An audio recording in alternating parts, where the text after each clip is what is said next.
working, huh? Sweet. Let's see what we got here. Try my website. It's working, huh? Sweet. Huge. Let's see what we got here. Huge pianist. Hi, everyone. Good morning. What a wonderful day. It's a beautiful day in the neighborhood. A beautiful day with a neighbor. Whatever happened to Mr. Rogers? That guy was awesome. I love Mr. Rogers' Neighborhood. Let me just check and make sure this is streaming properly on my website. My G doesn't work on my computer, so I always have to copy and paste a G from somewhere else. It's pretty weird. Click here to watch live stream. Okay. Good morning, Bears. This is Owen, Kyle. That echo is cool. Good morning. Hey, it's Panther. Panther, you do some great stuff. Thanks for helping me with the audio, buddy. Kodiak is here. Kyle, is it Owen? Yeah, and let's go through your lyrics today, Kyle. I know it's been over a week since you asked me. This looks good. It looks like it's rolling, right? Anyone got the link? Rogers is 6 feet in the ground. Don't know what that is. Hey, what's up, Dom? Oh, I see that you followed me on Minds. Here we go again. Stream is down. Is it really? No. I trust Pinder, though. So if he says it, then it's probably true. Looks good. I think, how much does tastature cost? Do you need me to send them again? Yeah, send it again, bud. Wait a minute. Sure is what? Sounds great. Stream is up. Yeah, I'm just going to roll with it being up. Michael O'Keefe, what's up, dude? Chuck Berry, up and running. Sweet, stream looks good. All right, so now if you want to hit me up, because I will get too confused, as you can see, by... It was my shit. Oh, I will be too confused by reading the fast-going chat, especially because sometimes there are trolls in there that tell me my audio's off and my stream's down. Then I spiral. I literally just start throwing things like a literal bear. So paypal.me/feedthebear if you want to send me a message that I read. Or, of course, the bear phone is active. I got to write back to some people today. I think I've gotten back to maybe 20% of the total bear phones. But I think it's more important to give you guys good answers and really research what you're talking about than just do generic stuff. So I hope you appreciate that. And if I haven't written back to you, it is not a personal situation. I just haven't gotten to it yet. But I will be able to read them during the stream. Oh, wow. Veronica just sent me a very generous super chat. Hey, Owen, I'm sorry what happened to you and the book deal going under. It's another relentless attack from the enemy. Oh, I have news about that. I'll fill you guys in a second. I wish I could help more. I know you probably don't want to ask, but perhaps look into creating a GoFundMe page to help pay off to $20,000 and to also help self-publish your own book. When a man is down on his luck, first he goes to family and then his church, then community. Don't forget you have the bear community. And we are all too willing to help. It's Not Over Yet by King and Country. Oh, that's a good song. I'll check that out. Here's the deal. I can pay it. And the amount of generosity that you guys have shown me is truly, truly touching. But just know that I can pay it. Because of the Bearstein sales, because of the past super chats, because of the support you guys have given me, and because of me and Amy's fairly frugal lifestyle. I mean, we literally eat our chicken's eggs every day. I don't need money. I don't need you guys to lend me money. And the outpouring has been so awesome that it just makes me feel safe more than anything. Because I've always told you in the past that if I ever needed it, I'd ask. And I'd do a GoFundMe. And I haven't had to do a GoFundMe for anything. People have been able to donate to specials that I've shot, which has been amazing. And I've listed you all as producers on it to show my appreciation. But I can pay it back, and I'm excited to release it myself. And I'd like to talk to more of you about some other stuff that you guys sent me. For example, somebody sent me, they wanted to translate it into German. I think that is an awesome idea. And when I'm done, I'd like to translate it into as many languages as possible. And a couple independent publishers have sent me information, a few of which I've lost how to reach back out to them, because that's the nature of messages when you get a lot of them. Sometimes it's impossible to search and find them. this one guy, I think it was Paradise Publishing or something. I want to help out another publisher, like just a real small time, independent type thing. If anybody wants to do that, I'm going to sell it myself from my site and my audiobook and Audible and stuff. But if someone else wants to handle the Amazon and Barnes and Noble situation, I would love to help an independent publisher as well. I just don't want any control from a publisher at all in exchange for money at all. But if somebody knows the ins and outs of how that all works, I would love to help someone else starting out who knows that, as long as they don't rein me in or tell me what I can and can't write about. Because that's, I just gave up $60,000 because of creative differences. So I'm obviously not in the ballpark of, I'm not in the world of wanting to not write what I want at this point, because I know it's crazy. All right, for example, Brandon, this awesome dude who runs Steven Crowder's store and now runs my store, just sent me an email saying he was going to talk to his business manager and front me money in case I needed it for the book thing. And that type of shit is so rare in business, guys, when you have people that generous and that community oriented. And I want to plug the store that he set up for us. It's a huge help because he will be able to make the hoodies. Like we just made the coolest Bear in the Woods hoodie, because I'm horrible at shipping out clothing. I'm only good at flasks. There's only a few left of these, by the way, if anyone wants one of these. It's hugepianist.com/flask. Here's the store, unBEARablesstore.com, and our own Artling made that brand. Isn't that sick? unBEARable Store. You can get the coolest Bear in the Woods hoodie, and of course it's mocking the coolest monkey in the jungle hoodie that caused all that stuff with H&M. I made my own. I thought it was hilarious. So check him out. I got some really cool stuff to talk about today because I didn't have a pitch meeting with Crowder this morning. Every now and then he's either like on location or something. So I got to just work on stuff. And I signed up for Minds.com because one of the guys, Scrawny Bear in the Bear phone, is an investor in Minds.com. And I think he's going to hook up, I'm going to have the CEO on the live stream to talk about Minds.com. It's a competitor to Facebook and it's blockchain. Not that I know what that means at all, but apparently it makes it so it's decentralized and they can't censor as easily. Because I'm starting to realize that as much as I love the town square of Facebook and Twitter, it's just not stable. And I wrote something pretty funny on Facebook. I did a post trying to get people over to Minds.com because I just don't trust Zuckerberg anymore. Not that I ever did. I mean, we all watched that movie. The guy screwed over the handsome twins. I mean, those guys, they made Zuckerberg out to be the good guy. And it was like the guy was horrifying. Just a true horror. Oh, this was given to me by Jennifer years ago. I've been called Big Bear for years, by the way. It only started taking off with the unBEARables in the last 6-8 months. Before that, I've been called Big Bear for a good chunk of my life. All right, I wrote, follow me at minds.com/Owen Benjamin. Way more secure and consistent than commie Facebook. Mark Z is lame and everyone knows that his face looks like a dead dude's ass. And I paid for a boost. I paid $20 to have Facebook boost it just because I want to see whether or not they will boost. They will take $20 to boost that I said that Mark Zuckerberg's... I wrote something else on... where's my phone? I wrote something else on Patreon or something. I said... hang on.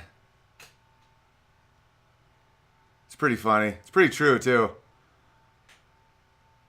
I said, follow me on minds.com/Owen Benjamin. Same thing as I said there, dead guy's ass. I'm sick of the constant censorship threat. Sure, it's better to be where people are. But the one constant in life is change. And it doesn't take a Nostradamus to see Facebook and Twitter are losing their dominance. People are starting to associate Twitter with pedophilia and Facebook with mom jeans and communism. Let's all bail. It's true, though. It's like Twitter is starting to feel creepy. Like, because I've been off now, banned for a while. And every time I poke my head in there, because someone sends me a funny tweet that I have to check out, my hands are just jacked. And it's just a mess in there. You know, it's just people fighting and talking shit. And it appears to have gotten worse since I was asked to leave. I just did at least a 90-minute talk with Stefan Molyneux yesterday that was awesome. That should be coming out fairly soon on his YouTube channel. I highly recommend that guy. Guy's wicked smart. And most of the controversies around him are so dumb. Like, it's just so dumb. It's just such a clear way of just trying to make it so people can't just be free thinking. Like, the guy's wicked kind. You know, think what you want, but someone preaching a non-aggression principle is not the enemy. Like, his whole thing is like, don't fuck with people. All right, and I asked Patreon what they want me to talk about today, so I got a lot of recommendations. But first, I wanted to put into images what this live stream is and what it's become, and why I am so grateful and thankful for all of you just showing up here every day. 10,000 people watch this live every day. And that sounds, it's easy sometimes to shrug off a number like that and be like, oh, well, you know, Rogan's, it's in the millions, or you know, CNN or whatever. 10,000 people every day at 11 a.m. Eastern Standard Time at hugepianist.com. This many people show up. That image right there is from the O2 Arena in London, and that's me on stage performing with the Impractical Jokers when we did a tour over there. That's what 10,000 people looks like. That's every day. And as much as I got angry at technology yesterday, I felt a little silly after. Not silly, I didn't regret it. Big Bear had to roar. But technology is allowing us to do this. All right, let me show you some more images. Every episode we do, at the end of the day, after iTunes and Stitcher and all this stuff that Bayonet Bob puts it on, 60,000 people listen to every episode. And that may not sound like a lot for TV numbers, you know, for the Super Bowl numbers, but this is what 60,000 people look like. That many people listen to every episode. And then when you have one of my videos on YouTube that does well, like let's say Why I Hate the Left, that totaled around 500,000 for all mediums, or like the gender war video, or how to be married and not be murdered video that's pushing 1 million. This is what 500,000 people look like. Yeah, that's 500,000 people in one area. It's pretty crazy what we're accomplishing right now, and the amount of cool people that are joining us. And unlike these people in this area, our crew is a lot more individualistic. You know, they do their own thing, and the UNN is going great. And it's such an honor and privilege for me to be able to trust my friends, Eric Nimmer, Bass Texan, you know, Genghis Bear, Coder Bear, Panther, you know, all these dudes that I can just trust to say, take it and run. Coddington Bear, obviously. I'll show you what Coddington Bear made me recently. Check this out. He took one of, where is this? He took my impression of Bob Dylan, and he just made Bear Dylan just for the hell of it. Watch this. This is awesome.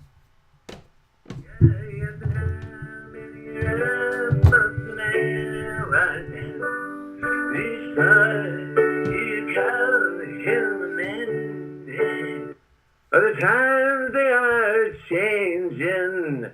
Come gather around, people, how's the wood?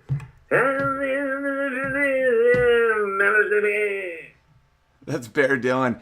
And I think he sounds just like this. All the time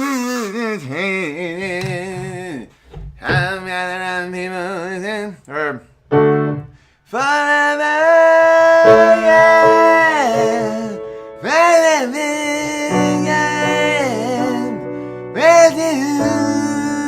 stay forever.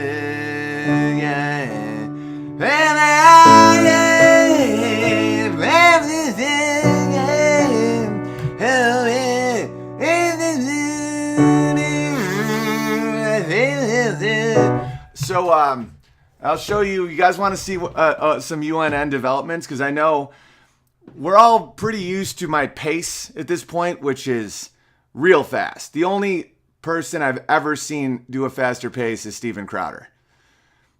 Steven Crowder can write, produce, and air a sketch that we come up with in that morning and make it look better than Saturday Night Live. And he's got a tight core of his family, some people who work for him, his crazy brain, and it's pretty unbelievable. But I think our ability to turn over its time videos or streams or sketches is pretty quick. But I know UNN is taking a little longer than expected, but we're really trying to make this something that lasts and holds up. And so I got more lights, more green screens, and then we have the crew running it right now that's taking submissions, looking at all your videos, all your writing, and doing the website. unBEARablenewsnetwork.com right now is up and running. And how quickly this came from nothing, from me just doing, this just in. It was all over that van situation in Canada. Was the first time I ever even thought about doing something like this. I'd be like, this just in. Vans now kill more people than, Look, watch this. This is already something that the guys have put together. All right. This isn't even a final anything. They just cut and pasted some shit, but watch this.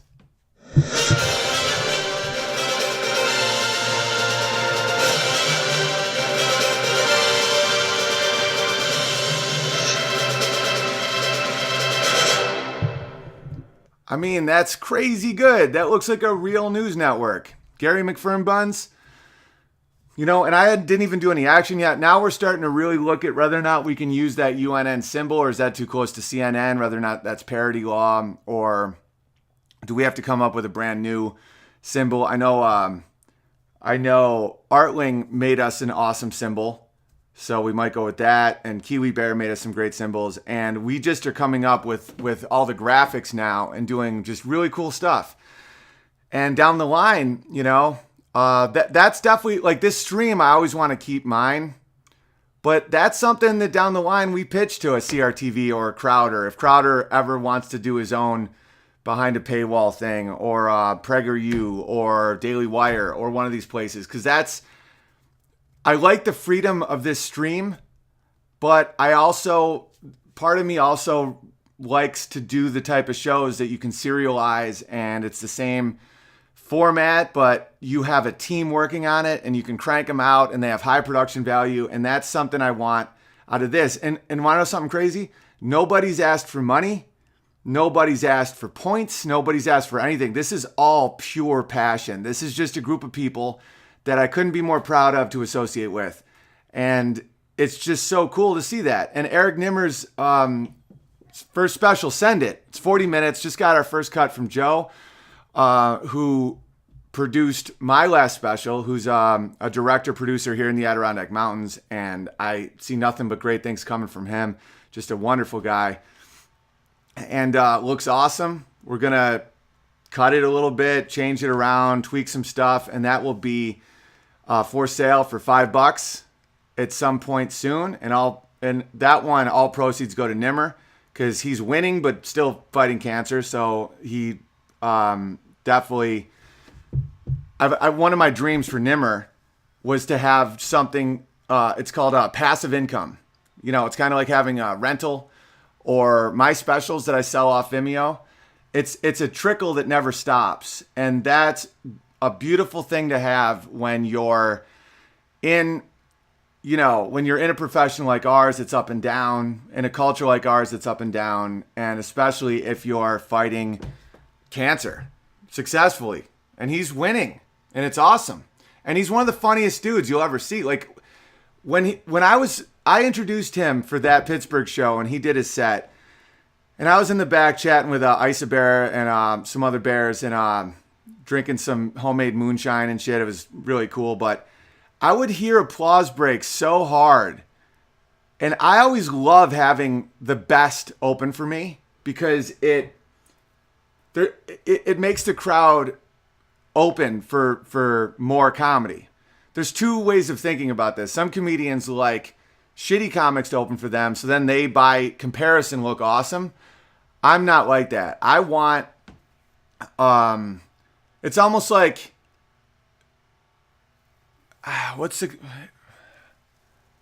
don't have a good metaphor. I just had a couple metaphors analogies in my head, and they both kind of fell apart from minor scrutiny. But a really good comedian will open the room up to more laughter. It puts them in the zone. It makes them feel trusting and happy and warm. So I've always wanted the best. Like, I would love Jim Gaffigan to open for me, or Norm Macdonald, or Jerry Seinfeld. Like, the best would be, because I follow the best when I was in Hollywood at the Improv. I would always, the lineups would be insane. It'd be Chris Rock, Norm Macdonald, David Spade, Zach Galifianakis. That would be the lineup, and I'd have to go like last.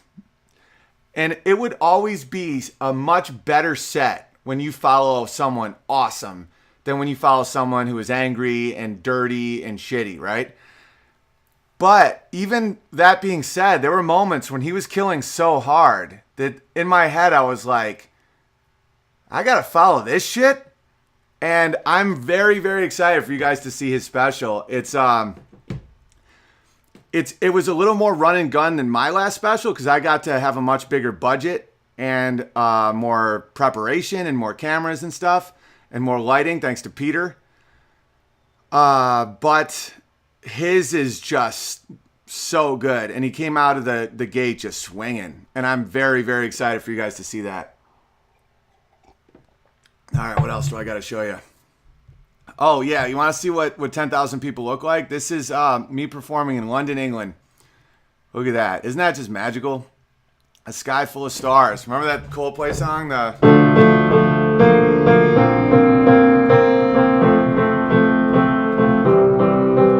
You're a sky, you're a sky, you're a sky full of stars. I mean, I was literally playing that song in that arena.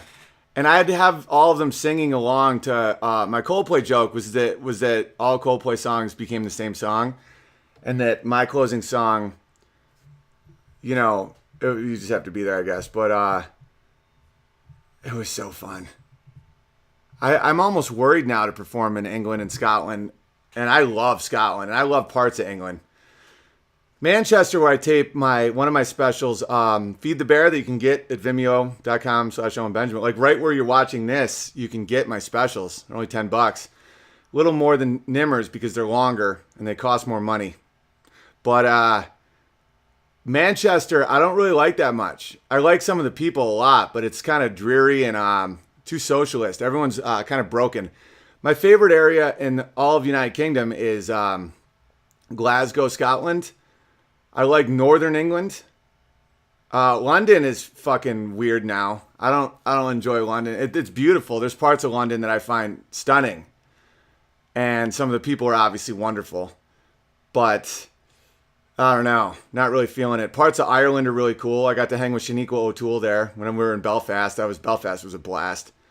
But there really is a tightening of the screws socially over there as far as freedom. The tyranny of the left is really weird because this is the irony of it. They don't even have a plan. Like, the subjective postmodernist worldview is so ironic because you theoretically can't be offended by anything if morality is subjective. So the fact that they're the most offended, most controlling people in the world kind of cues you in on what really is going on. You know, as bad as you know, a theocracy can be, where if you were controlled by a church, as bad as that is, at least there is some sense of moral code.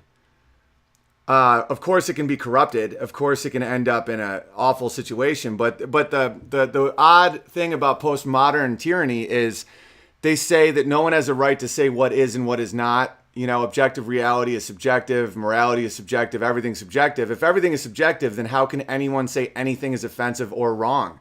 That's the irony. And over there, they're just developing this real sense of offense. And leftist offense is such a ridiculous contradiction that we're talking about a group of people that thinks there's no difference between a man marrying a man and a man marrying a woman, that is the same, or a 5-year-old can be transgendered. They're so quote unquote open-minded, yet at the same time, you can't say basic words. You can't say someone is throwing the ball like a girl, even though girls have a really hard time throwing things. And there's biology behind that. There's probably some social dynamics to that, but very little. It's mostly biology. It's about the length of levers. But that to me is I'm not going to use the word terrifying, because frankly, the left doesn't really scare me personally, because I know they're pussies and most of them don't have guns. But it's so creepy that I don't really feel comfortable doing my show, which is based completely in free thought, in a place that is so anti-freedom, because those fucking Brits, man, they can clamp down on you. Sweet. I saw this. Someone bear-phoned me this. I think it was Katie bear-phoned me this. The Meet the Renegades of the Intellectual Dark Web. And I was like looking at it.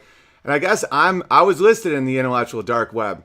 And I wanted to show you guys what it said about me just because it's bear-related. And I thought it was funny. It said, Owen Benjamin's a comedian who leads a cult of bears.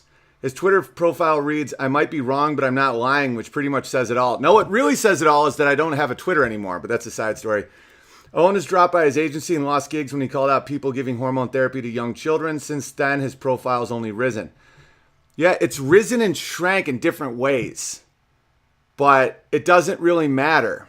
It's just I get to be more and more honest and more direct than I could ever have imagined. And I feel safer. And I'm telling you this, guys, like as much as my life can seem like a roller coaster and as much as sometimes I can bitch on social media, like I'll give you an example right now of something really, really cool. And I'm telling you guys this because I want to encourage more young artists to be free and to do what you want and say what you want, because there is people that will react in a great way. Like yesterday, there was this dude who wrote something really, really nice and gave a very generous super chat. And since I didn't have Crowder this morning and I wasn't rushed to like get the show going, I could actually respond to some people. And I just found his email and wrote to him. I just wanted to say thanks, man. Like that meant a lot. I was having a rough day. And he wrote me back. Long story short, you know, he says he's a tech guy, made a lot of cash doing crypto and all this stuff. He obviously is a wicked smart guy. And he said, if needed to get your book out, I'll drop $20K on you just to tell them to piss off. We can work something out between us. If you need time to pay it back with only a tiny fraction of returns on books or sell something, I'd consider it a favor to me, because I think your book is an ace investment. Your former publisher is full of cowards. Basically, just fuck them, you know. And I was like, wow, like these are just people that I know through live streaming that literally would be like, hey man, if you need $20K, I'll give it to you. Like my merch guy that I just started working with offered me $5,000 that I could pay back any time I wanted. And I don't need either right now. But the fact that they're there and that people are like, dude, I know that you're a horse to bet on, you know? Like that's what he said. He said,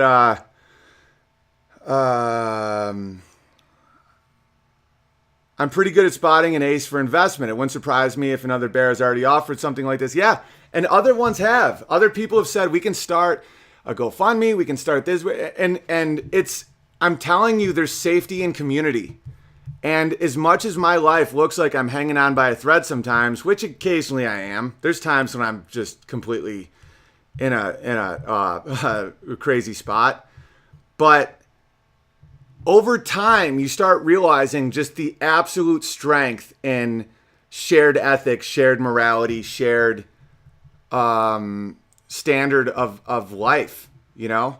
And how many people know that you go to family, church, community then government. And if we don't see that, if we don't turn that around, what's coming is centralized government, like centralized control of our lives. And I'm speaking at this freedom convention in Omaha with Ron Paul and this Yuri, I can't remember his last name, but dude's a legend, and a bunch of other great people on May 25th and the 26th. And my birthday's the 24th, and I'll have to be there on my birthday. I'm going to celebrate with my family. I'm going to fly out later, but I can celebrate on the 23rd. I'm going to be 38, not fucking 9. I don't care about birthdays, really. But I was wondering if any Bears owned a bar or some sort of shop or some kind of thing in Omaha where we could do a show or get together or something. Because it'll be my birthday, and we could do a show somewhere. And Omaha is the type of area where we won't get protests. I get protests in either newly soyified cities like Pittsburgh or real soy heavy like Burlington, Portland, Seattle, New York City. Those are the places where there's a real issue. Chicago, Minneapolis. But Omaha, no one gives a shit. Like down there, like my mom went to Creighton. She got her master's in theology at Creighton University, and I remember her always telling me that Nebraska and Omaha are just salt of the earth. You know, you don't rattle those guys. Same with Oklahoma. That's why I was actually looking at Oklahoma to potentially live, because it's just those areas are just legendary. Same with the Dakotas, Montana, Wyoming, Idaho. All the places that are referred to as like flyover country. It's so condescending.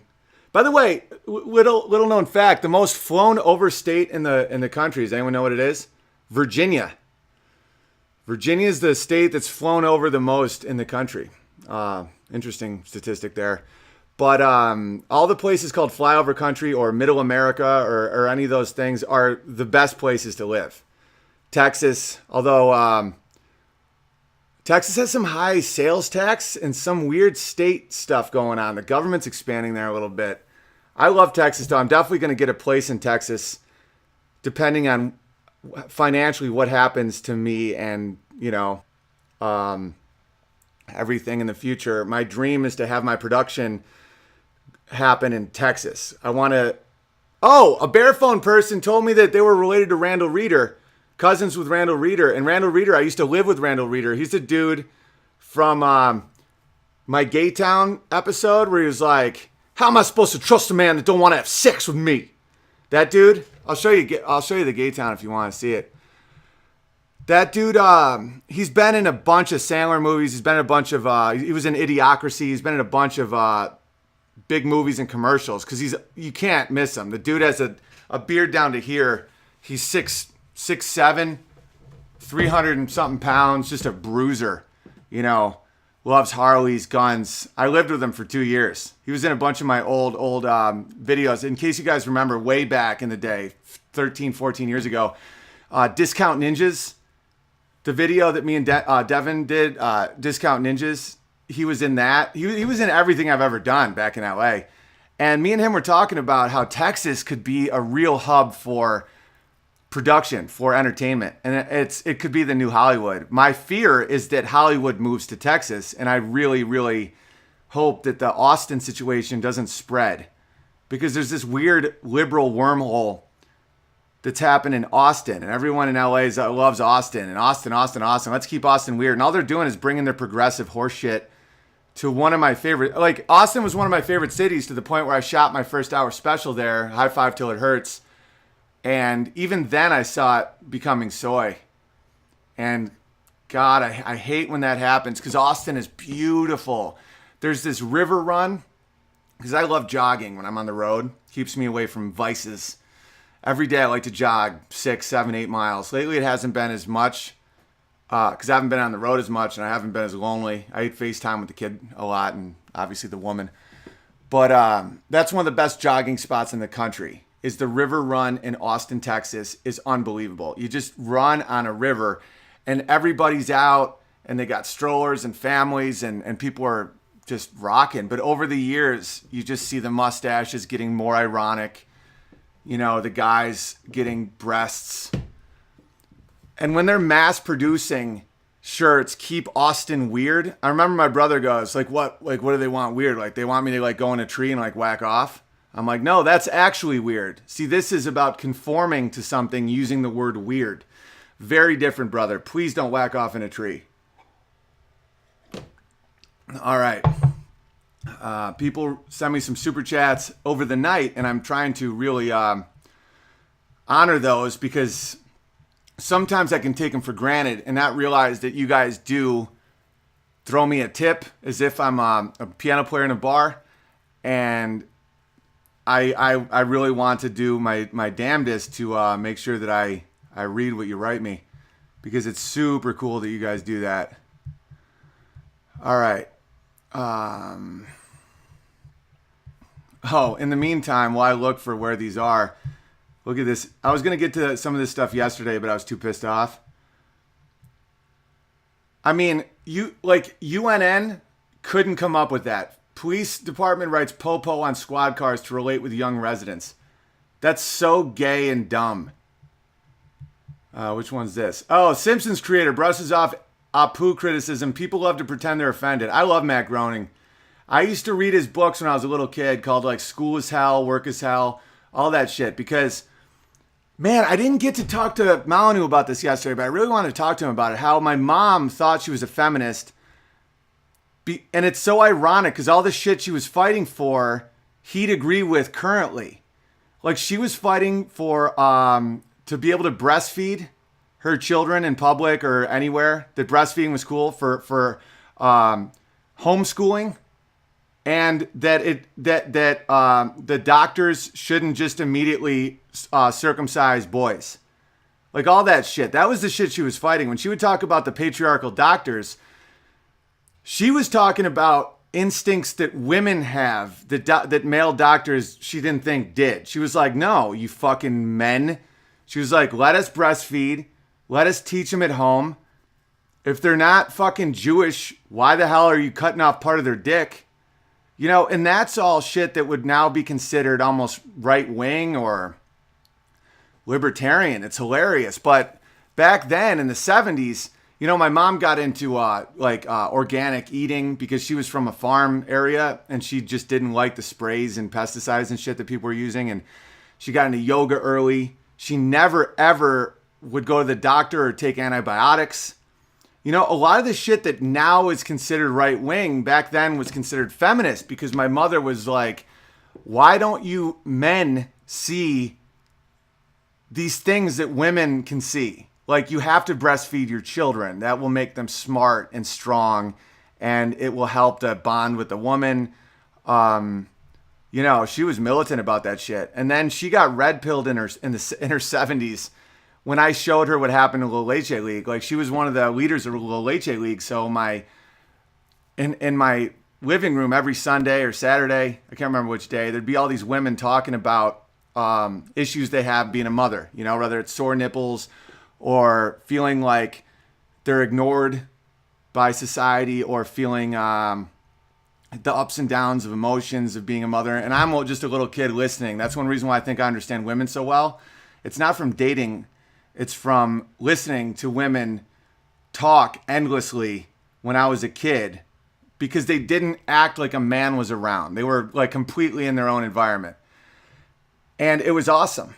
You know, women need that. Women need that commiserating time. Men need to be around men. We need Boy Scouts. We need art clubs. We need just man-only time. And women need women-only time so that they can just do their shit. You know, they can commiserate. They can talk about sore nipples and breast pumps and bonding and fears and hopes and dreams and hair knitting stuff. And now La Leche League has become this SJW den of snakes, you know, about trans men breastfeeding and all this bullshit. My mom cries maybe once every 5 years. She's that Germanic, Scandinavian type. You know, if you cry, it freezes to your face type people. And she cried. Like, she wept at what had happened to something that her and her best friend, Amy, had built. And how it became almost a mockery of itself. And that is when she started listening to Peterson. She listens to my podcast. She listens to Molyneux. She listens to Dave Rubin, Ben Shapiro, you know. And this is a woman who was a professor feminist. But her brand of feminist didn't contradict itself. And I really wanted to bring that up because I think, because Molyneux watched a chat I had with my mom once and commented to me that my mom's awesome. And coming from a guy who's just so honest and straightforward and necessarily brutal when it comes to the tyranny of certain mothers, I took that as such a high compliment, and so did she. But I really wanted to bring that up about what feminism is if you actually say it the way the word means. Feminism. And the female knows things about babies and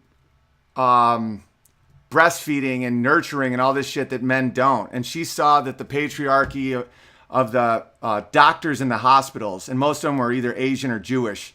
And so they were obsessed with like cutting the fucking part of the hammer off of the big, of the Thor gods. She thought that was bullshit, and rightly so. So, yeah, that's my mom. Real good woman.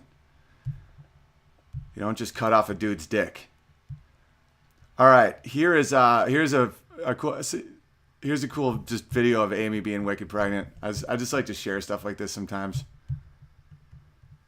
Amy, are you enjoying your pregnant ice cream? I'm eating ice cream that fell on Penny. I'm drinking beer because I'm not pregnant. Yeah, that's the best thing about not being pregnant is you can drink beer. I got Amy some non-alcoholic beers yesterday though, because it's been so nice here. Like the weather's so awesome that she's been able to just like sit outside and have a non-alcoholic beer, and it's been pretty great. All right, here are some of the ones that I saved. Hey, Big Bear, Arizona Bear here, and my wife and I hung with you after the Brea show. My wife and I are trying to save money for when our kid is born, but I'd love to have access to the Bear phone. I don't have much to offer in the way of art or computer skills, but having worked in construction for the past few years, I'm pretty decent at building things. Oh, dude, of course you can have access to the Bear phone. I just don't always write back, but I'm telling you, like, want to know when the Bear phone's going to get rocking is when I'm traveling. Like, if I'm on an airplane, I'll go down rabbit holes with you guys. But, all right, I'll keep reading. As much as I can, or if you ever need help with anything out here in Arizona, you can hit me up. I don't know when you'll see this. You don't have to feel obligated to read the whole thing on air. No, I will. This is cool. We got time today, man. And but do let me know if I can have the number and which email to ask, or if it's easier for you to text me. My number is, don't worry, I won't say it. Also, if I could make a show request, I'd love to have another show where we spend most of the time breaking down songs and the different meanings of them. I find that intensely interesting. Spencer, Arizona Bear. Love you, Spence. Yeah, of course you can have access to the Bear phone. And today, let's break down a song. I mean, I love breaking down Pink Floyd, but we can break down anything. We can break down something that I haven't yet. Maybe someone can request it. Someone can feed the bear. Okay, let's see what this says. Hey, Big Bear, is Liberty Bear taken? I don't know. I'm guessing it is, because the way the Bears think, I'm guessing Liberty Bear is taken. But if you go to Island Bears registry, it's unbearablefamily.com. I don't remember. I haven't been on Twitter in so long, but there's a whole list of all the bear names, which I find awesome. And the app is done. We just had one little thing to fix before we can do it, and we will tomorrow. And that way, you know, right now I'm on Twitch, Unbearable Comedy on Twitch, Owen Benjamin on Vimeo, Why Didn't They Laugh on iTunes and Stitcher and SoundCloud and all these places. And we're going to make it so that it's one app where you guys can chat and the chat stays and you guys can be in contact with each other and it won't crash and it isn't attached to bandwidth and all this bullshit and it won't lag and it's going to be awesome. So that's going to be a great addition. So I don't know if Liberty Bear's taken, but if not, just come up with another one. All right. You mentioned it. I agree. We need a bear list. I have an idea. If you go to Google Drive, you can hit new Google My Maps. From this, you can create a map. You can share out to have everyone add themselves. Down the left side is everyone's name. Bro, why don't you do this? Do it. Oh, you got a girl due in August. Beautiful. Why don't you make a bear map? This is the thing. That's why it's so cool. Because it feels good to make stuff. It feels good to do stuff, to be a part of a community, to contribute. It really is something that we're missing today. And if you have an idea, if you have a theme, run with it. Just make a map, do exactly what you're telling me, and just do it and send it out. Email it to me, or Delev, or Bayonet Bob, or Base Texan, or Eric Nimmer, or just Coddington Bear, or a bunch of the trusted bears. There's a million of them. Not just a random bear. There are a few real weird bears out there that aren't actual bears, but I don't know. See, that's the thing is, I can't exactly take someone's bear icon, nor do I want to. But you can tell who shares values and who is, rocking and rolling, and who's just being a fucking weirdo. Oh, I'd just like to thank Blake and Paul. You guys just sent me some. You guys threw a tip in the Big Bear's honey pot, and all you said was just keep rocking, Big Bear, or something like that. And I just want to say thank you for that. I won't always be able to say thank you, but today I had the time to be able to go through this. Hi, Owen. Beauty Bear here. I've heard about the whole book thing on your latest podcast. I'm an English-German translator in Germany. If you should ever decide to have the book translated into German, I'd be happy to help. Keep up the good fight. You are a great inspiration for me and my relationship with my girlfriend. Much love to you and your family. I'm absolutely taking you up on that, Beauty Bear. Email me, whydidn'ttheylaugh@gmail.com. Title it The Good Fight. And I also need people to help me proofread, line edit, grammar, all that shit. Any type of editing help is huge. So email me, whydidn'ttheylaugh@gmail.com. But it's very important that the subject is The Good Fight, or else it will get lost. It's all about subject. If you subjected that, I can keep it all straight. If not, it's just literally, it's like that South Park when he's trying to invest. He's like, yes, we'll put your money in here, and then it's in there, and it's gone. And it's gone. No, but where is it? Oh, well, we'll just take 8% in mortgage, and we'll tie it in with, and it's gone. I think translating it into other languages is a genius idea, because this book is so relatable, because it's so fundamentally human, and it's so needed right now. And I'm not saying that as a brag. I'm saying that like it's bigger than me. It's about fighting for the American dream, which is to have a family, a good family, and all the stuff that you have to do sometimes to fight through it. And the American dream is really the human dream. It is. It's just a lot of countries don't have the ability of doing it like America does still. But it's threatened, but we at least still have the ability of trying to have the American dream, which in reality is the human dream. And I believe strongly in it. Hey, I sent you $6.90 Australian because 69 is a funny number, but 69 a month is too rich for my blood, so I'm kicking you $2.50 a fortnight instead after this. Love the show and would love to contribute to UNN with news from the ever-increasingly socialist land down under. Also, can I be verified as Sage Bear? Cheers, cunt.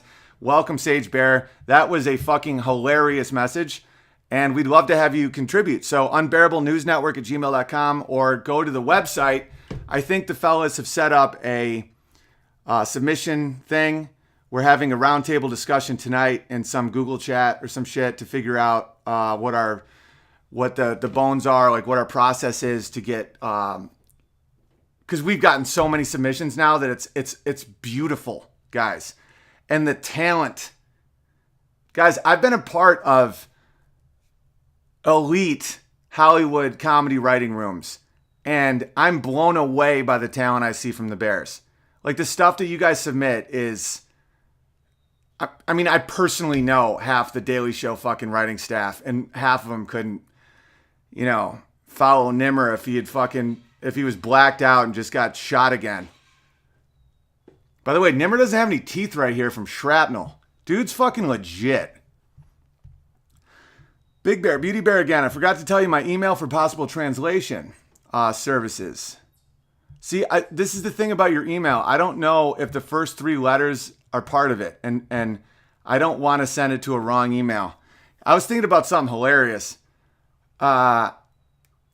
So email me, why don't they laugh at gmail.com. The Good Fight should be the title. And if you want to throw in German guy, how funny would it be if the German dude tried to translate and instead he just wrote Mein Kampf and I sold it as Mein Kampf? The way around it, you know who I'm going to proofread your German? Sven Computer on Crowder. I'm going to be like, hey, Sven Computer, is this Mein Kampf or is this The Good Fight? And he's going to go, it's Mein Kampf, beep bop. All right, Owen, I really hope to be a part of the Bear Phone. Hope it's not too late. I found you right after the Jordan Peterson, Kathy Newman interview and haven't missed a video yet. I'm 2 days behind on your live streams, but getting caught up today. My last name is Tuxin, and there aren't many of us out there. So can I be verified as Tuxin Bear? Of course, welcome Tuxin Bear. I'm a mechanic by trade and live in Salt Lake City, Utah area, but I'm just generally a handy man. My direct email is something that I won't say. My phone is this. If you ever need anything near Utah, hit me up. Yeah. And when I put you guys in the Bear Phone, I put up where you live. And when I tour, I will hit you guys up and we'll all hang out. I think that's awesome. Because I relate a lot to the Bears, you know? And a lot of you guys get really fired up when I write to you. And I'm like, guys, this is just as fun for me. There's a lot of fucking really shitty people out there, and the cool thing about the Bears is they're not shitty people. Oh, do you guys see Eric Schneiderman? Yeah, Eric Schneiderman, that the guy that's been this huge Democrat, liberal, New York Attorney General. He's been a big advocate of the Me Too movement, a big, Samantha Bee did this whole thing about he's the hero we need.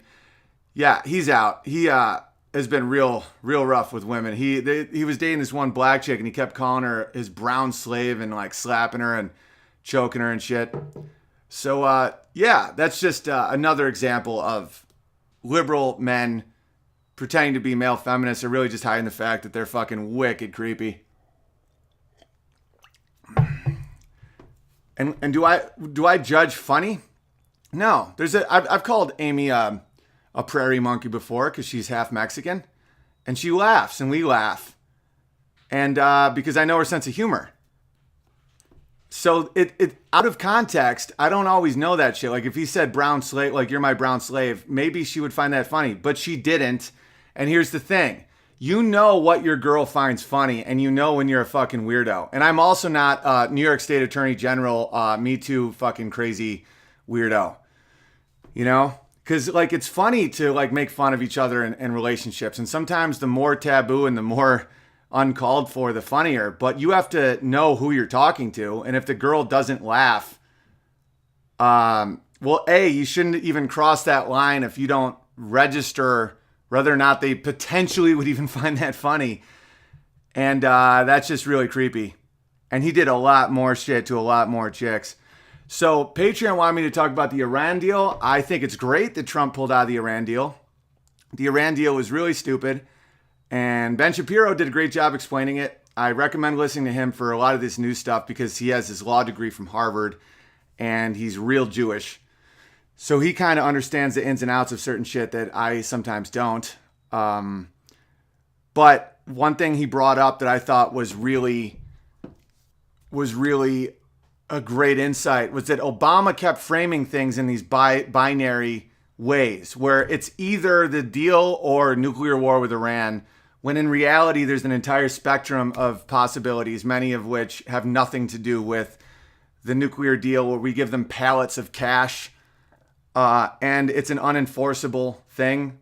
It's all just based on fibbing or pinky swearing. And it's just not doable. There's a real uprising in Iran, and Iran is one of those places. I'm not typically for America getting involved in foreign governments and trying to topple regimes and shit like that. I mean, but Iran is one of those Middle Eastern countries where they have a chance of being normal. Like before the Ayatollah, when it was Shah Reza Pahlavi, and before that the Persians. They're not like these militant maniacs. A lot of them are just very cool people and very cultured and very not full of freakish hate. And so there's a real subculture in Iran that doesn't like this Muslim fundamentalist bullshit rule. And those would be people to encourage, like what happened in Egypt and what happened in Syria and what happened in a bunch of other places. And what we're doing in Yemen is retarded because we would back an uprising, but it'd be like the Muslim Brotherhood uprising against a dictator, right? Both bad options, but you got to go with the dictator in some of these situations. Like Assad's a piece of shit, horrendous sociopath, but at least he shaves his face. At least he drives a car and you don't want one of these Stone Age fucking crazy guys. You don't want these like the Muslim Brotherhood, because that will turn the entire culture into this like weaponized global threat versus just a shitty dictator. But Iran, and listen, I'm no fucking expert. I'm a comedian who does live streams, but just from my perspective and from what I know about Iranians, I've known a lot of Iranians in my life. I've studied the Iranian empires and the history and all the way back to fucking Xerxes. And who is the first guy? The King of Kings. What was that guy's name? Man, I forgot his name. But Dan Carlin, I'm going to look it up right now. Dan Carlin did an unbelievable podcast about it. Let me look it up. He just has one name, and apparently he's like debatably the best ruler who's ever lived. Details. He didn't say the fucking name of the guy.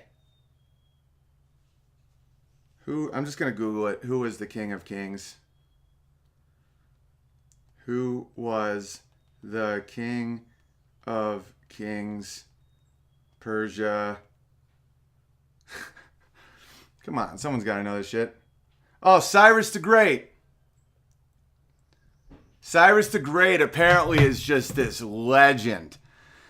And there's a lot of Persian history that's pretty fascinating. And ever since Genghis Khan just really fucked up Babylon, Iraq and a lot of the Mesopotamian areas are just pretty fucked. But Persia, I think Persia has a shot. And there's like there's women that want to take their you support the people that want the women to take the potato sacks off. You know what I'm saying? You don't support the people that want to put on the potato sacks on the women. The CEO from Minds.com just emailed me back. Awesome. This guy's great. I want to have him on. Bill. Yeah, that dude's great. Minds.com/Owen Benjamin. Because you know what? Fuck it. Fuck Facebook. Fuck Twitter. I'll still stay on any place that has thousands of people following me and more access to more people. But I was one of the number one viewed comedians on MySpace. So I've seen empires fall. These fake, mythical, fucking invisible, abstract empires of online shit. I don't think they'll fall like MySpace because they're too tied in now to the American government and to, just these too big to fall fucking failed policies. But I'm sick of like thinking about my posts, like whether or not they're going to take them down and if I'm letting fans down because I'm going to be deplatformed from another fucking place. And I still use Patreon because it's very convenient. So, but I know a lot of people have migrated to my page. And this is something I got to tell you guys. Please check your junk mail or any of that shit and make sure you click on whatever you have to click on so that my shit isn't junk mail. Because the people who do hugepianist.com/subscribe, I send out emails to you guys that I don't send out to everybody because I let you guys buy shit early or access to other stuff. Same with Patreon. I'm trying to keep it fair and balanced because I know people made that migration because I asked them to, but Patreon is wicked convenient because it's an app. So make sure that my shit isn't going into your junk or your trash because a lot of the emails do, and a few people have emailed me that they had to do that. All right, let me read some of these super chats and let's keep partying. And we're gonna break down a song today. read that one. Veronica, again, thank you a lot. That was really nice. Danielle. Hey, Big Bear, would you please verify me as Mrs. Bearheart? Thank you. You have a wonderful family. What a nice thing to say. Yes, welcome. You got to say Mrs. Bearheart Bear. Actually, no. I get what you're doing. It does have to end with bear, though. Mrs. Bearheart Bear. Jay. Hola, Owen. I'm now in contact with Artling to make some stickers for the Bears. We need ideas. Obviously, we can do the logo, the UNN logo. Yeah, but we haven't quite settled on the UNN logo yet. That's one reason why we haven't uploaded any videos yet. We're looking at the legalities of whether or not we can parody CNN, because it's fucking hilarious what we have right now, but I don't want to run into some shit down the line. And stickers about soy being gay. That's already a go-to. Any other ideas you can think of, the Bears can email me their thoughts, jgraf@gmail.com, jaygraf@gmail.com. Hit them up. Let's make some stickers. And all proceeds should go to Artling for this. Don't even cut me in on the stickers. Whoever makes the stickers should get the proceeds. And you, Jay, for doing the work. This is not my thing. And if you scale it and becomes huge, yeah, you got to feed the bear, cut in the bear. But I'm always looking for ways to get people paid that help out for long periods of time. So you and Artling start doing some stickers. And I know Bayonet Bob, his son designed a really cool, his son Sean is the man, legend, designed a really cool sticker. And I'd like to get those going as well. Because stickers are a cool thing that you guys can sell and trade and make. Because I'm doing the flasks, and I'm doing all this writing and producing stuff and touring. And I also need a good hour a day to do nothing. I've realized my brain needs that. I like to just sit with a dog or stare at a fire and drink beers. I need it daily. This is from Neil. Oh, and here's an idea to consider. How about letting the Bears invest in your book? Everyone can contribute what they can, maybe a minimum of $100. Keep a spreadsheet, and if you get an advance from another publisher or start selling your book, you can pay us back. What do you think of that idea, Neil? Again, insanely generous, but I think the simplest thing to do is just please buy the book when it's done. Or we can pre-sell it, and then when it's done, you guys get it, and that way we can jump it on the charts, Amazon and Barnes & Noble. Because I'm not going to take any money from a publisher ever again. I think that business plan is done. I got to read you a hilarious email I wrote to my former literary agent. It's pretty fucking hilarious. But it's a little snarky, but it's not mean. I still like the guy in a way. But they also sold Amy Schumer's book, and I wrote in the email, I was like, by the way, Girl with the Lower Back Tattoo is a steaming pile of shit. So I don't like taking notes from people who think that that's good. I think that's pretty funny. Just about how publishing itself is going to fail. Because they're so focused on gender and race. Everything's like about your race, your gender, and all the notes are bullshit. I think that you should write how people talk. Her smile is awesome is a fine sentence. You don't have to say her smile is like a moonlight lighting a bumblebee is starving on a branch. Fuck that shit. It's masturbatory. It's elitist bullshit. It's people that just are so fucking bored and rich and dumb that they just like that bullshit. It's like, no, her smile was fucking awesome. Like, write how people talk. It worked for Martin Luther. The book's going to be awesome. And it's going to touch home. And there's some salacious parts. And there's some real admitting. There's some admissions in there. And there's some triumphs. And there's some real deep love. And there's some there's a blueprint to get through the shit.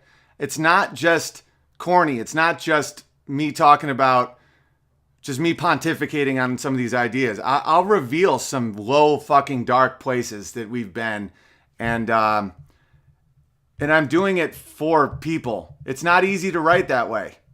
It's not. It's a lot easier to write about how awesome you are, or some story or some novel or some person that you're not. But I want people to know what you can get through. and to not give up and what matters.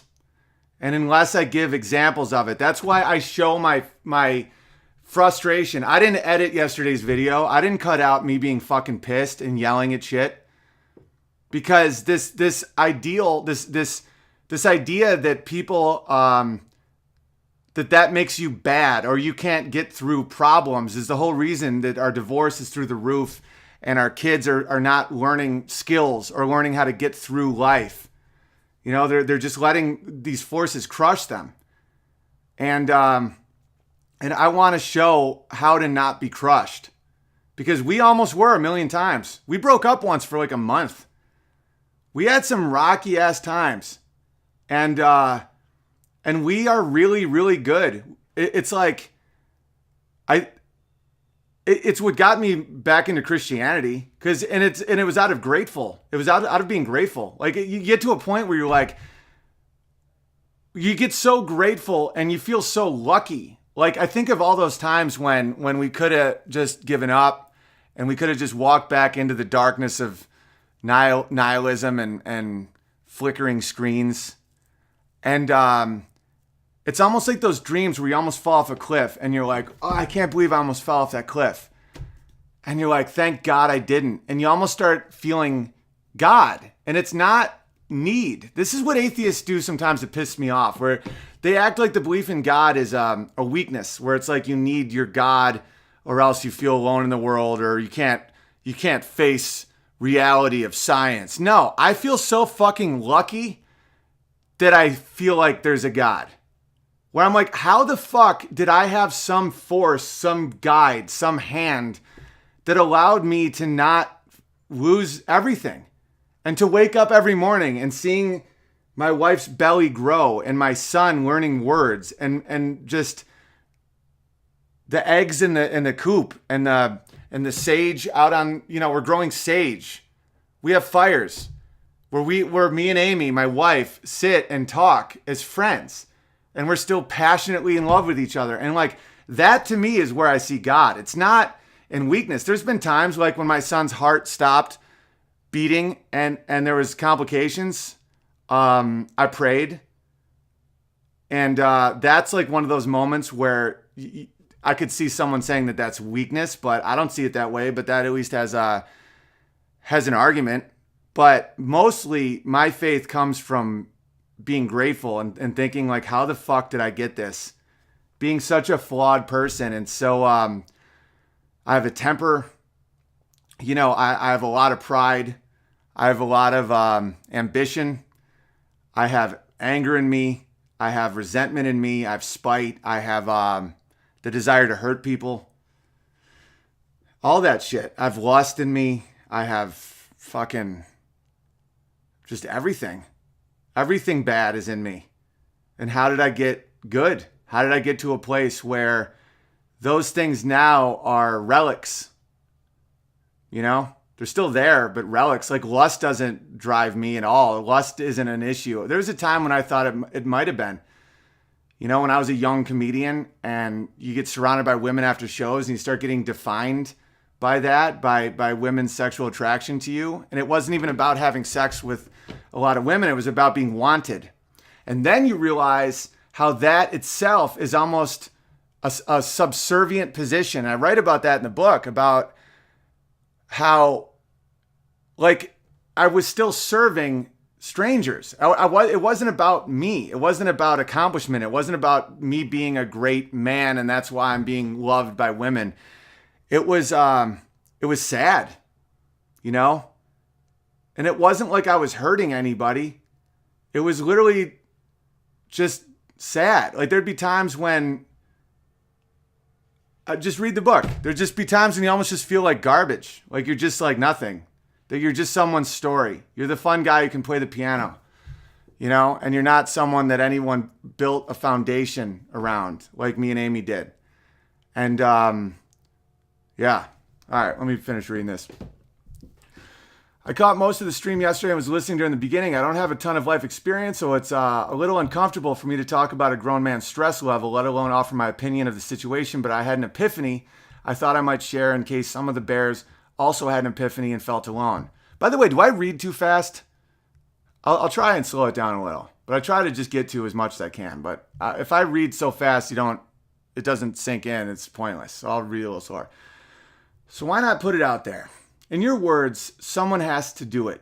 And in my father's words to my mother, if you don't tell me what you're thinking, how will I know what you're thinking?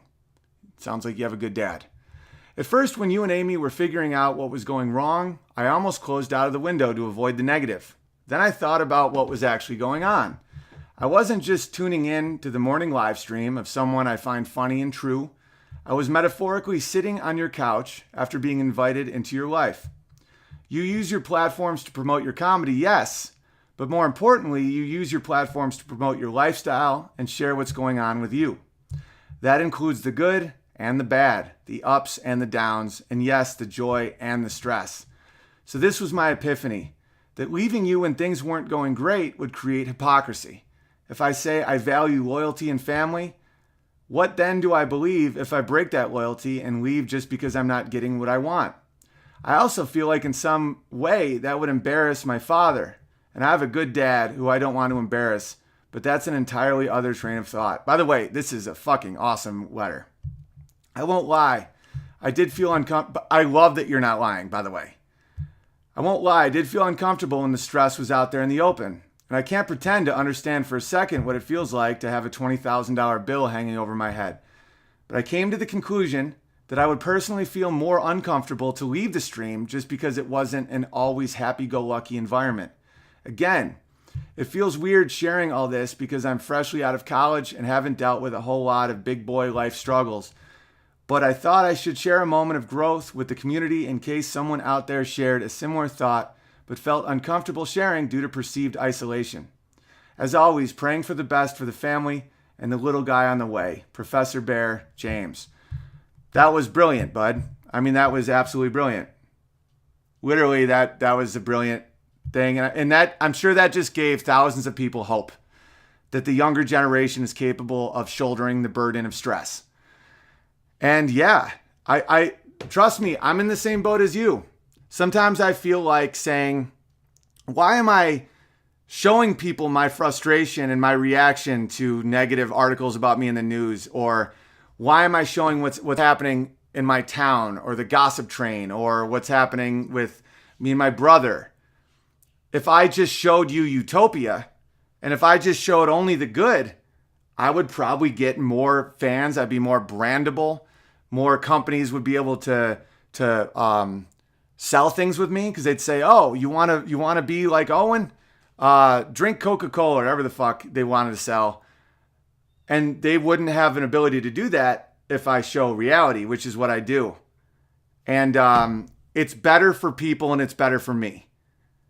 Of course, I'm not just an open book. I have secrets. I have people tell me things I don't share.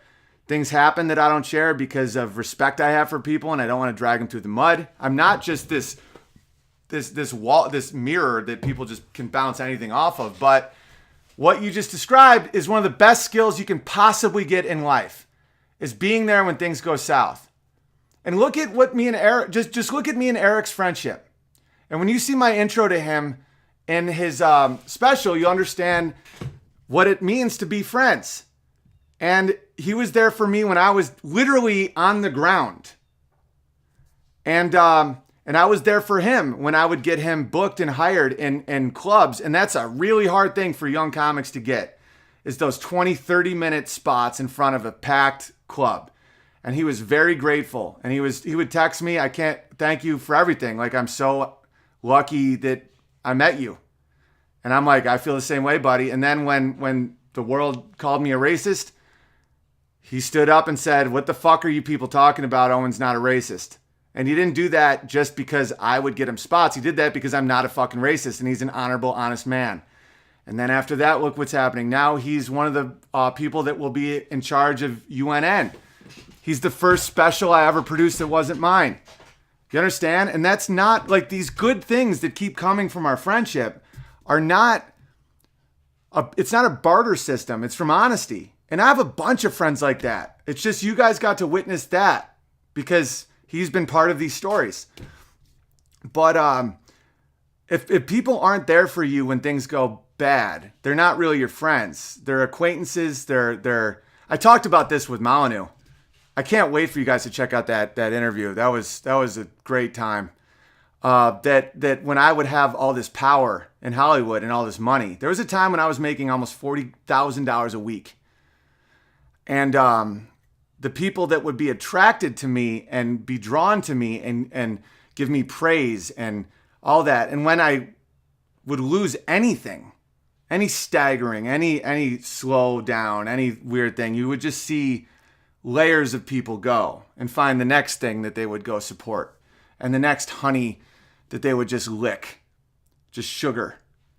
And I talked to him about it because there's not a lot of people that you can say, I'm glad that that's over when you say a number like that, because so few people understand that unearned money is the devil.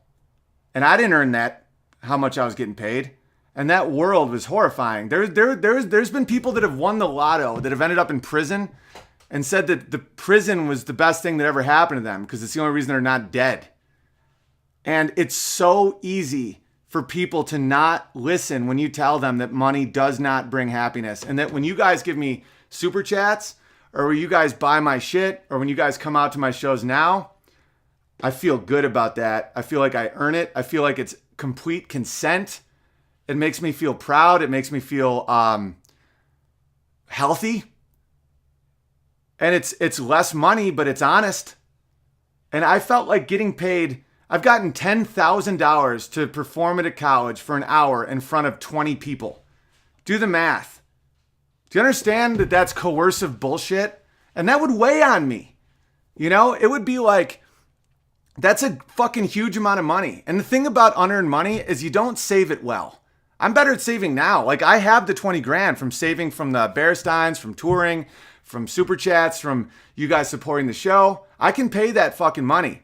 I don't have shit from when I made all that money on TV shows. Because when you don't earn it, you don't value it. It's almost like if you've ever been friends with a drug dealer that just fucking throws money away. It's because it's not his. And he knows it deep down inside. He knows that it's bullshit. And I don't know what the fuck I'm talking about at this point. I'm way on a weird rant. But I just love that you wrote that, buddy. It means the world to me. And what you did to sit through that stress and get back to a fun show. Because I thought yesterday's show ended up being a blast. And someone even commented on Vimeo that I thought was awesome, where they were like, it's great to see like him go back to being happy so quickly. And about how it's so soy of people to like stay sad. And I wrote back to that comment about how it was cool they saw that, because I get angry and stressed, and a lot of men get angry and stressed based on obstacles, and it's linear. It's problem, solution, blowjob. That's the joke I do on stage about men and women being different. And when you're stressed, when you see all this money you spend, and I had an IT guy come, and I think everything's fine, and then everything just goes to shit, and I don't understand why is the biggest reason I was stressed. There's a million worse things that have happened to me than my stream failing. And it doesn't rattle me one bit because I understand why and I know how to get out of it. When you're in a corner and it doesn't seem like you can get out of it. Like, people will give you advice in email and you have no idea what the fuck people are. I don't know what a server is. And I've tried to study this shit, but I just don't have enough time to really learn a whole new thing. And I've had experts come over and they've made it super fast for like an hour. And I think I figured some shit out though this morning. I think I can make it faster. I opened up my monitor, my terminal thing, and I saw what was sucking up power, and I fucking closed out everything, and then I did a test at Spectrum. But once the obstacle was over, I don't just want to be mad. Like, this isn't a victim culture. This isn't a culture where if something bad happens, you hold on to it and you let it build resentment and you become a dickhead. No, it's like, let's be happy. And a good skill to develop as a man, especially as a husband, as a father, as a worker, as an American, as a human being, is how to bounce out of something, how to get upset, how to feel like you want to hurt enemies and shit. And then being like, okay, the threat is over. Peace. You know, because staying in that toxic mindset will just rot you from the inside out. All right, Jesse. Hey, Owen, how about some interesting bear facts? A group of bears is called a sloth. Polar bears have black skin under their fur. That is true. I knew that. It's also their fur is see-through. It's like it doesn't even have color. It's the absence of color. Grizzly bears, brown bears, and Kodiak bears are all brown bears, but are considered different subspecies due to morphological differences thought to be caused by geographical location and diet. Interesting. The inspector bear has the largest penis of all bears by a very large margin. Interesting. Inspector bear. I feel like you're a little bit biased, but I'll assume that you're not lying to me because you did give me some facts that did check out. Grizzly bears, brown bears, and Kodiak bears are all the same.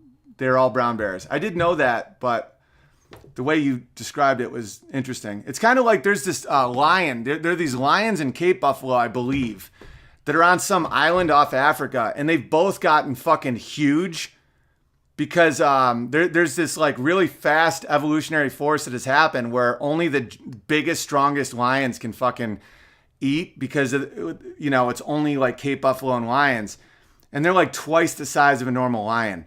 I feel like Kodiak bears are kind of like that. They're like extra huge brown bears. It's almost like North Koreans and South Koreans. Like North Koreans are, because of socialism always leads to starvation and genocide, they're like 5 inches shorter than South Koreans and they're genetically the same. Pretty hilarious. Like Vikings were only like 5'10", but they were considered mythical giants because genetically they were so huge because it behooves you in cold environments to have your vital organs away from the ground because the ground is the coldest spot. Little known fact, that's why bridges get very icy in the winter because they're cooled by both the top and the bottom. Interesting shit, huh? But anyway, permafrost and shit is so cold that you would like it was a slight advantage to have your like liver and stuff away from the ground. And but their diet was so shitty that they were still only 5'10", and now they average like 6'2". Oh, Pinder, what's up, bud? Sending you super chats have become a fun habit. I do this rather than Patreon because I get to converse with you. Yeah, I recommend that as well. But today the show started and I opened up PayPal and went to type, and what the fuck? I got nothing to say. I got nothing. I don't know if I can handle this. 1911 Bear has been silenced. Well, that was something to say. Isn't that the irony? Saying you have nothing to say is saying something. Oh, that's a mind fuck.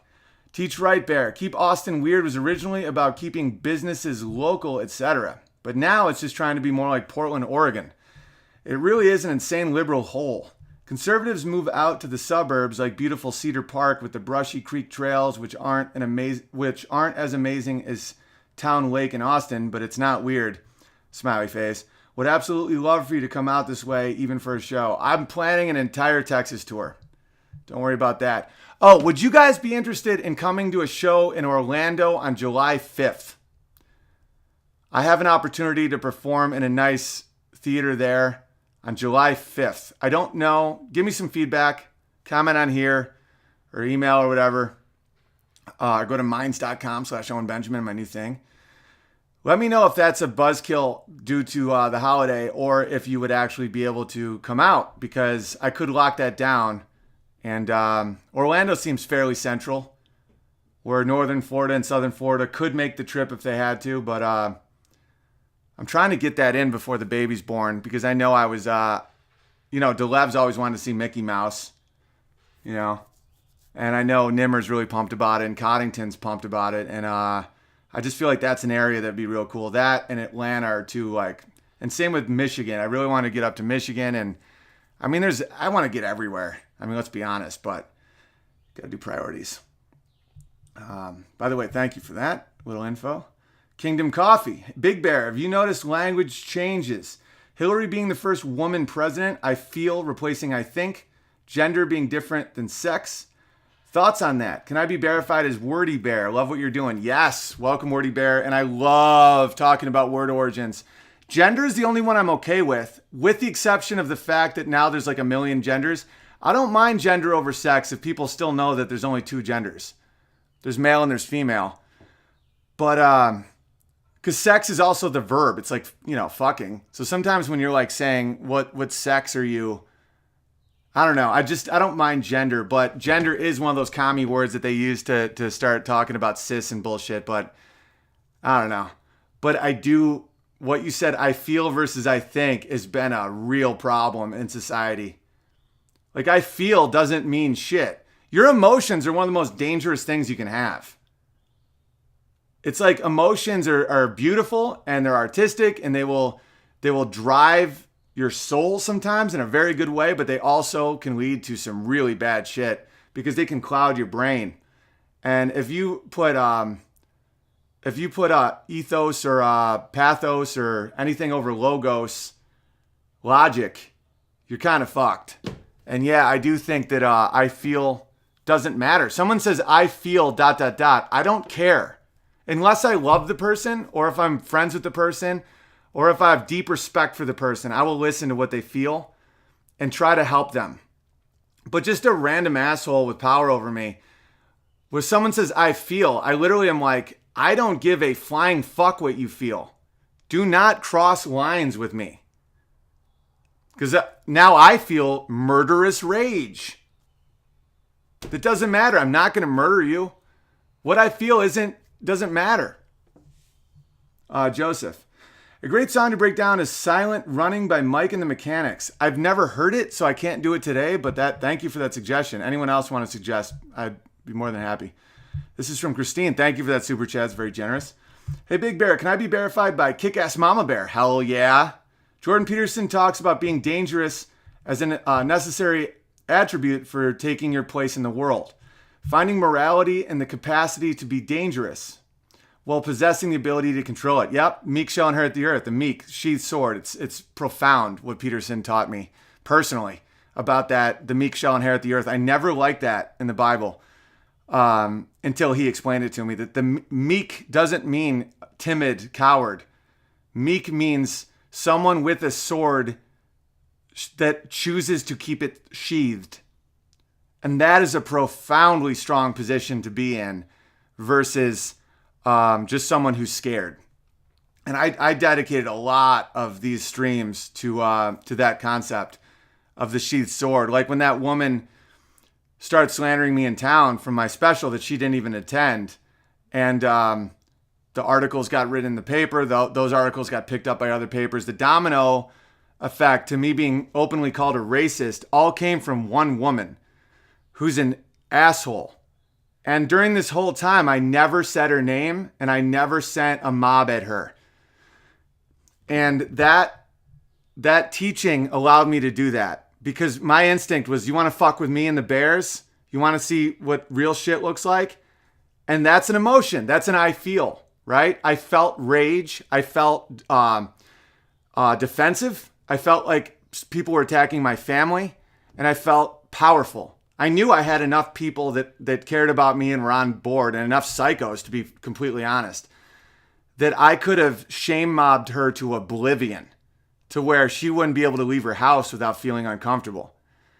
But I knew that was evil because it wasn't me and it was not necessary, that I could withstand a storm that she could not withstand. And I knew that, and I didn't feel like that would set a good tone for young men, especially witnessing my life. That I don't want to make it okay that time someone attacks you, you use all the force you have to attack them back. That is what we're fighting against. I don't want to live in a world based on force. And that's why I fight leftism. That's why I fight this, I call it wasabi Islam. I think it's called Wahhabi or something.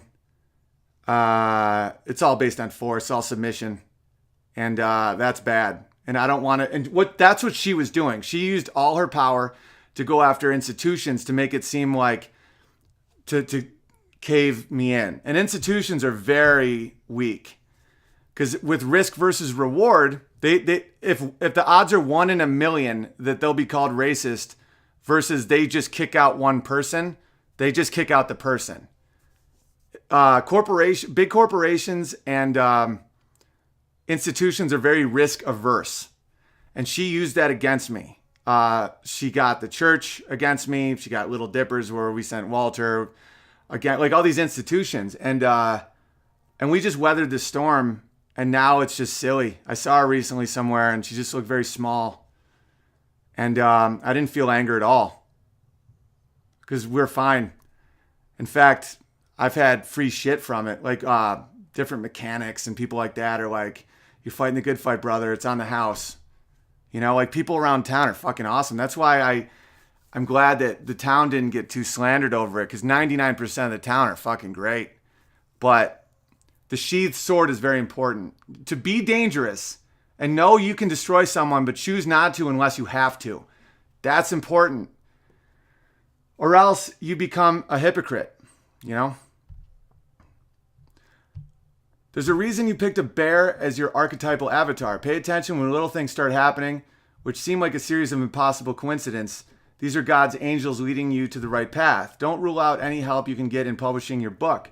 You are dangerous to the left in the war for culture because you articulate normal mainstream conservative values in an entertaining and insightful way. As you know, politics is downstream from culture, and when you get the politics wrong, it leads to starvation and genocide. Thank you for all that you're doing, and keep up the good fight. Much love and many blessings to you and your little bear family. That was beautiful. Thank you deeply. And for people that think we're exaggerating about starvation and genocide, look up Venezuela. Right now, it is a absolute hell. It's what you read about in World War II history, like Ukraine. Thousands and thousands of people are starving to death right now. Hospitals are no longer even listing children's starvation statistics. It's now illegal to say when a child starves. That's how they're trying to bring the stats down. It's one of the wealthiest countries in the world as far as oil, and it can't feed its population. And all their policies were publicly backed 5 years ago by Bernie Sanders. And he has not changed his opinion on economic policy since. That is real. That's what we're facing. He backed Venezuela. He said that's good. The people will now share the wealth.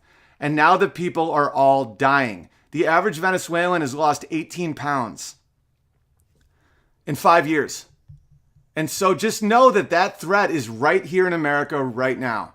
Bernie Sanders, if he could have his way, would make America starve. And fight that. And yeah, I will take help. It's just help that follows my ethics. I don't need money, so I'm not going to take money. I will, if I ever did need it, I would absolutely take it. And I would take your generous, all your generous offers to lend me money or start a GoFundMe. I would absolutely take that if I needed it. I don't. I'm blessed to have $20,000. And we're good. So that's all good. I will take help from a publisher if we're on the same page as far as absolutely no control. They get a cut of whatever we sell at Amazon and Barnes & Noble, and I get to sell it myself from my website. If that's what they want, I would absolutely love to help a publisher. I would love to be on board with somebody building a name for themselves, just like I'm doing. That would be awesome. But I'm not going to take money from anybody, and I'm not going to have it sit on a shelf for 15 months. Because that's what, even when I was done with my Norton contract, it would take 15 months minimum to come out.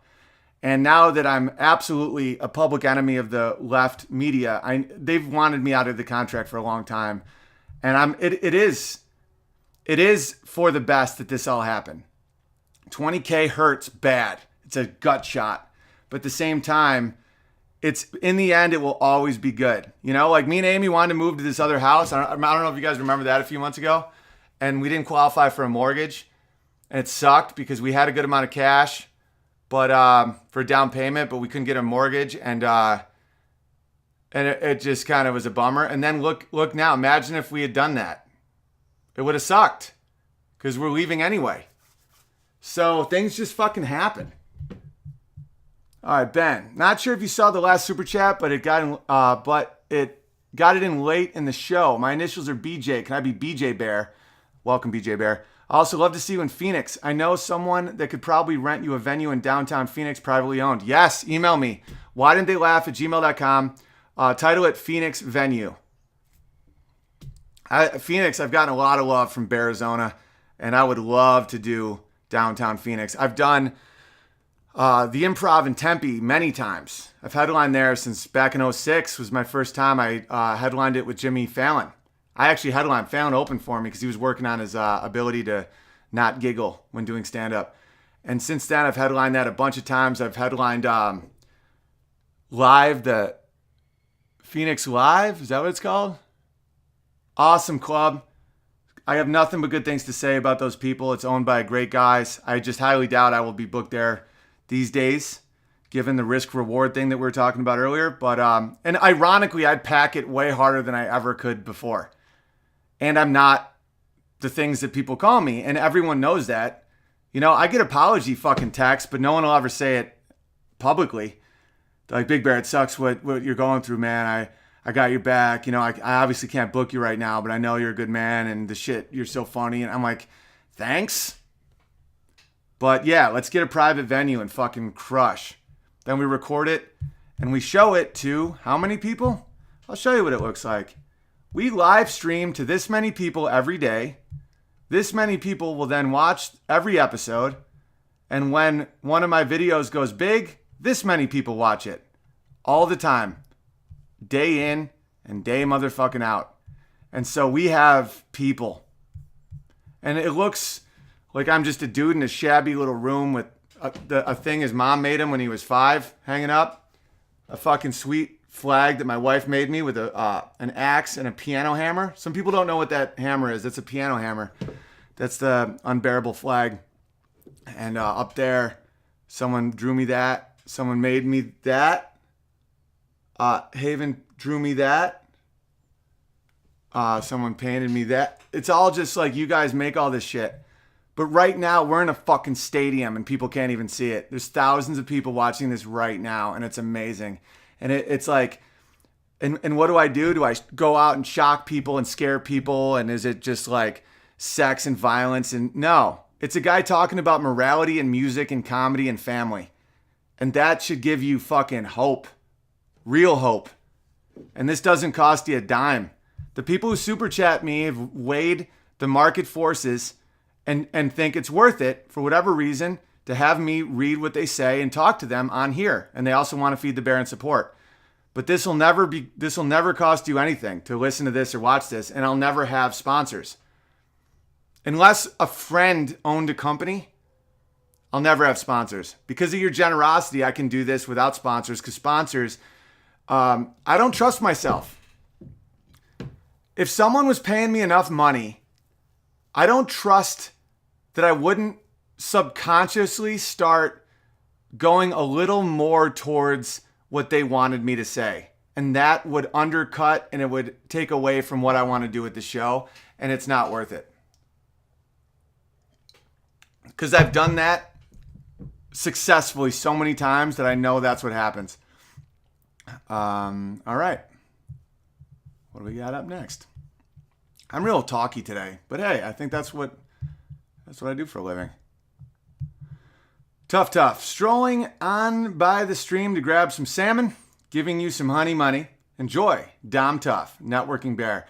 I believe Tough Bear followed me on Minds.com. And by the way, I'm not being paid by Minds.com whatsoever. I think it's a valid alternative to Facebook. And I'm just so sick of bitching about being kicked off shit that I want to support people that have set up a platform that doesn't have centralized control. And that's what Minds.com is doing. And I just want an ability to be able to tell you where I'm going to be. And if you want to follow me on Twitch, I have no idea about Twitch, but I know I'm streaming on Twitch right now. It's unBEARable Comedy. Maybe 20 people, 30 people are watching right now on Twitch. I have no idea. I don't know who they are or what a Twitch is, but Amy set that up for me. And if that's a cool way of streaming, Owen Benjamin Clips on YouTube is awesome, run by a dear friend that I trust. At Owen Comedy on Twitter is run by Delev, and it's a great way to stay updated on what's going on. And but I obviously can't sign into it, or else it would be deleted immediately. And why didn't they laugh at iTunes or Stitcher? I have to sign up for a new way of a new server though. The one I'm currently on is wicked expensive, and I found a better deal. Actually, Bob found a better deal. Because that doesn't make me money. but it's very important that we have the audio out there that you guys can download. All right, David. Owen, you're the man. Keep doing what you're doing. Please check out California unBEARables or Holiday in Cambodia by Dead Kennedys. They're right up your alley. I'll screenshot that because I'll forget. See, I know myself. I don't trust myself. I trust myself in certain ways, not in others. I've fucked up so many times with people suggesting things on here that I'm just like, all right, well, you won't, so screenshot it. I will see you when you come to Philly, whenever that may be. Have a good day, brother Dave. Yeah, I'd love to do, there's a great club in Philly called Helium. And the owner is a cool dude, and I'll email him, see if he'll have me back. I support that club. So maybe I'll do there, and if not, we'll find another venue. But Philly is a cool town. I sent you a message through the Bear phone. Jack Sheeran here, as requested for verification. Cigar Bear. I've already verified you, but thank you, Cigar Bear. Some may know me in other circles as Cigar Texan. It's taken some time to respond. I've been a bit under the weather since the NRA show last week. I'm a bear by heart, being native to and live in Bexar Bear County. We would love to see you live in the South. Austin may be pretty, but the rest of Texas is gorgeous. Oh, I know. Trust me. I love Texas. It's sad to see our capital city go to the Dems, but we are still holding strong to the rest. I live in the Bernie area outside of Borny of San Antonio. I was just going to say, San Antonio is one of my favorite towns, and I love the hills out there. I love what you're doing. Stand strong and push. Regards, Cigar Bear. Let me check the Bear phone, see if anyone's writing in. That's the beauty of Bear phone. Oh, we have a lot of Bear phones. Christopher Iron Man Bear. Crush the Iron Man. Going to see Ruben and Peterson tonight in San Francisco. Will represent Bears. Awesome. Yeah, I was just texting with Ruben. He's Dave Rubin is opening for Peterson on this huge tour. That sounds fucking awesome. AR Ortiz. Dude, I don't even rate a go fuck yourself. Wait, we're not accruing points. What is this happening about? This segment should be called IT with Big Bear, IT with Mama. Oh, is this from yesterday? The official Stein Cinco de Mayo. Sweet. Soy literally causes cancer. Realpharmacy.com. Scientists discover soy actually accelerates breast cancer rather than preventing. Thank you, AR Ortiz. Cowboy Bear. Private. Oh, dude. Thank you. See, that's the thing. You guys are so fucking cool to me, but I promise you, I'm good. I can weather this fucking storm. If I ever can't, you'll be the first to know. Minneapolis is covered in soyman. It is. Oh, someone wanted me to talk about the Teachers Union video released by Project Veritas. Yeah, crazy. Teachers Union is fucking crazy. And this is one thing about the Teachers Union that I find extra weird, is I have a good friend of mine that's getting a little fucked by teachers because he had an NRA sticker and he does a blog about how much he loves guns and shit. And now he had to get a lawyer and like talk to all these fucking people and shit. But yet like a teacher can like rape a kid and still get all his fucking, his retirement and all this nonsense. Like they have a weird hatred for children. And they're really good at helping actually bad people keep jobs, but like really good people get put on a chopping block if they aren't fucking socialist, disarmed, cucked fucking losers. And even what I'm saying right now, like if I was in a teachers union right now, what I'm saying right now would get me fired. And that's why I'm a solo guy. I'm running gun. Oh, here we go. The Bad Christian interview was awesome. I could tell they were worried, but you spoke the truth and they had nothing to disclaim in the end, which they acknowledged afterward. Cool. Yeah, I had a blast with those guys. I know I'm a little, I don't hold back with people. I thought I was very respectful and nice. I'm not going to like pretend that things that aren't true are true though. I'm trying to get my best friend in Omaha to give suggestions for venues. I was supposed to be there that weekend to attend the convention and spend a few weeks with my friend, but can't afford the trip. I'll catch you in Florida instead. Mommy Bear. Love it. Yeah, and there's a good chance I won't be able to do a show in Omaha because it's so short notice. I feel like a lot of venues are booked way ahead of time, and I just didn't get on this in time. I was more looking for if anyone like owns a bar or a venue or banquet hall or something like that. We could just make it happen. Jen, South Dakota. Good morning, Big Bear. You might want to check out Book Fuel as a small publisher. They helped my best friend publish her book, Battling Bipolar, and were awesome about offering suggestions without being pushy. They focused on publishing her book in her way. Corny Bear, thank you. Yeah, and someone else emailed me, Shoshana, who is an independent writer, very successful, and she was giving me advice as well. I just now have to rework it a bit because my draft was done, like my manuscript, and I wasn't going to rewrite every chapter 5 times and change the concept. So I just put it on ice. And now that I have a way of getting it out and it isn't owned by anyone, yeah, be careful not to gain weight with your wife's pregnancy. I blew up like a bee-stung feminist. That's hilarious. That's from Appliance Bear. I know. I'm probably up 10 pounds, but it's fine. I'm enjoying myself. Here's a little Twix for you. It reminded me of you. This is from, the Bible says, therefore take up the whole armor of God that you may be able to withstand in the evil day and having done all to stand firm. That's cool. Thank you, Appliance Bear. I also wanted to be verified. Huckleberry Finn wants to be Huckleberry Finn Bear. Welcome. They sent a lot, so I have to read that. Oh, and Liberty Bear here. Yes, Liberty Bear has indeed been taken long ago, registered and all. Pants feet, hashtag pants feet. Just be pants feet Bear. Jared, that's cool. Were you in the prank they did to Sven the other day? Love how you can do so much of your work from a home office. I knew about it, but I wasn't part of it. Sven's hilarious. What we got here? Pre-sale book, hardcover ebook, audiobook with Big Bear narration. Charge extra money for autograph. Self-published, but avoid pitfalls. Find somebody trusted who's gone through the process. Baddish Bear, thank you. It's from Biggles. And figure out what. Why don't you guys talk in a chat, and then someone just $1 super chat me what songs you want. Give me a list of songs you guys want to potentially have me break down and analyze. And if I know a song, I'll do it for you. You got to be Drax, bottom right. Oh, this is one of those. Oh, the Culture War.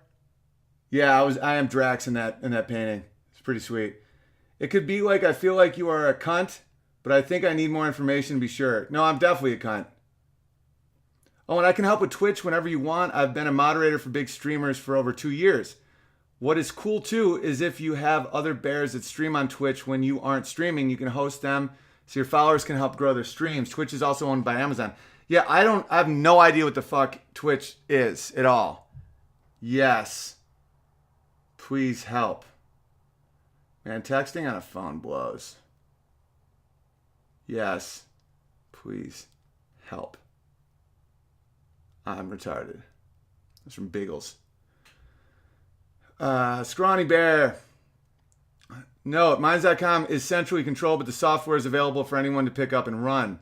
Decentralization would be nice, but I think they need revenue first. Well, that's fine. As long as they're not fucking commies. Nice to see you on Minds. If you get any shit from Bill, let us know. Oh, yeah. No, Bill and me emailed earlier today. No, central control is fine. As long as, like, the whole game plan is fucking free speech. You know. Good morning, Big Bear. This is Chris Liberty Snake Bear Johnson from Arizona. I need some guidance from your greatness. I know I can be funny, but I'm not a comedian. I'm currently working on a joke to pitch to you or a UNN article. It has to do with paying out reparations. And even though none of us ever owned a slave, speak for yourself. I own some slaves. How the hell do you think I do my yard work? Who's calling me? Oh, fucking Alamo. I left something in a car and they call me like daily now. I need some guidance from your, let's see here. If we were to pay out reparations, shouldn't only the group of people that wanted slavery to stay alive pay out the reparations? Guys, you can't attack this with logic at all. Only 1% of the Deep South owned slaves at the height of slavery. Half the country literally lined up and like the country fought a war and tons of non-slave owning people died. It makes no fucking sense. And reparations, I mean, the biggest slave owners from Africa were Arabs. They still own slaves. Bangladeshis are owned right now all over the fucking Middle East. Go over there. I've done USO tours. Go to Iraq. Go to Kuwait. Check out those Bangladeshis. They dress them like Oompa Loompas and they fucking own them. It's all nonsense. It's all nonsense. Reparations are fucking nonsense. Who's going to pay me for the bike that was stolen by a black guy? You know what I'm saying?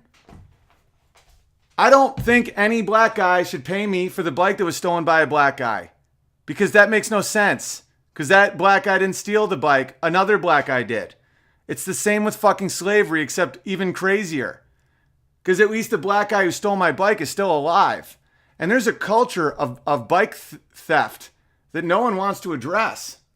Going to see Dave Rubin on June 3rd at Tempe Improv. Any other Bears going? At Bearizona. Hit up at Bearizona. Bearizona. Yeah, tell Dave I said hi. Tell Peterson I said hi. That would be Democrats. Oh, yeah. Oh, I didn't finish this. If we were to pay out reparations, shouldn't only the group of people that wanted slavery to stay alive pay the reparations? And that would be Democrats that would end up paying out, since they were only ones who wanted to keep slavery. If you want to use as a joke for you or Crowder, I would be honored. If not, I will just keep working on this UNN article. Dude, UNN article. I do pitch Crowder some jokes you guys write me. So keep doing it. Oh, Kyle Kavanaugh. Yeah, send me the lyrics. If you want to do a better known song, that's cool. I thought you might have gotten distracted and forgot. I do it all the time. Yeah, of course I got distracted and forgot. Yeah, Kyle, re-email me the lyrics to your song. This is from, good afternoon, sir. It's Kevin from Chicago. Delev said to reach out to you, but don't want to overstep. Kevin, I love you, bro. Chicago was a blast. I want to say I truly appreciate hanging out with you and my brother Eric when you guys were here. I hadn't been that happy in years. Just saying thank you, sir. Have a great day. Oh, dude, Kevin, I love you, buddy. You did great work for us, and we had a great time. All right, let's do music. Let me refresh the super chats and see what you guys want to hear. And let's just do some music the rest of the time. I love music so much. I love music so fucking much, man. All right, did I get to all these? All right, John. Cigar Bear, verified. Dove Bear. Freelance writer. I'm a freelance writer and editor, and I just emailed you about editing your book for you. It'd be an absolute pleasure to help you out more directly than just donating. Please don't read after this stream. Oh, cool. I'm not. Awesome. Yeah, don't worry. For you guys that ever send me your emails or phone numbers, I'll never say them on the stream unless you guys tell me to. Like that one dude wanted me to say that because he wanted Bears to email him about stickers. Hey, Big Bear. Gumby Bear here. When I signed up for a monthly donation through PayPal, you were supposed to send me a password to access the super secret news area on your site. It's been quite a while now and no password. I checked my junk email. My email is, let me copy this. Is it Command C? Yeah. I really want to get more involved in the bear community, but I absolutely refuse to join FB or Twitter. Best wishes to your sweet bear family, and keep up the good fight. We got your back. I'll also just send you the bear phone too. I'll just do that now because I do appreciate you guys so much becoming subscribers to the bear feed. Let me see here. It's the reason I don't have to borrow money from you guys to for this fucking paying back the publisher. Yo, here's the password. And here's the bear phone line.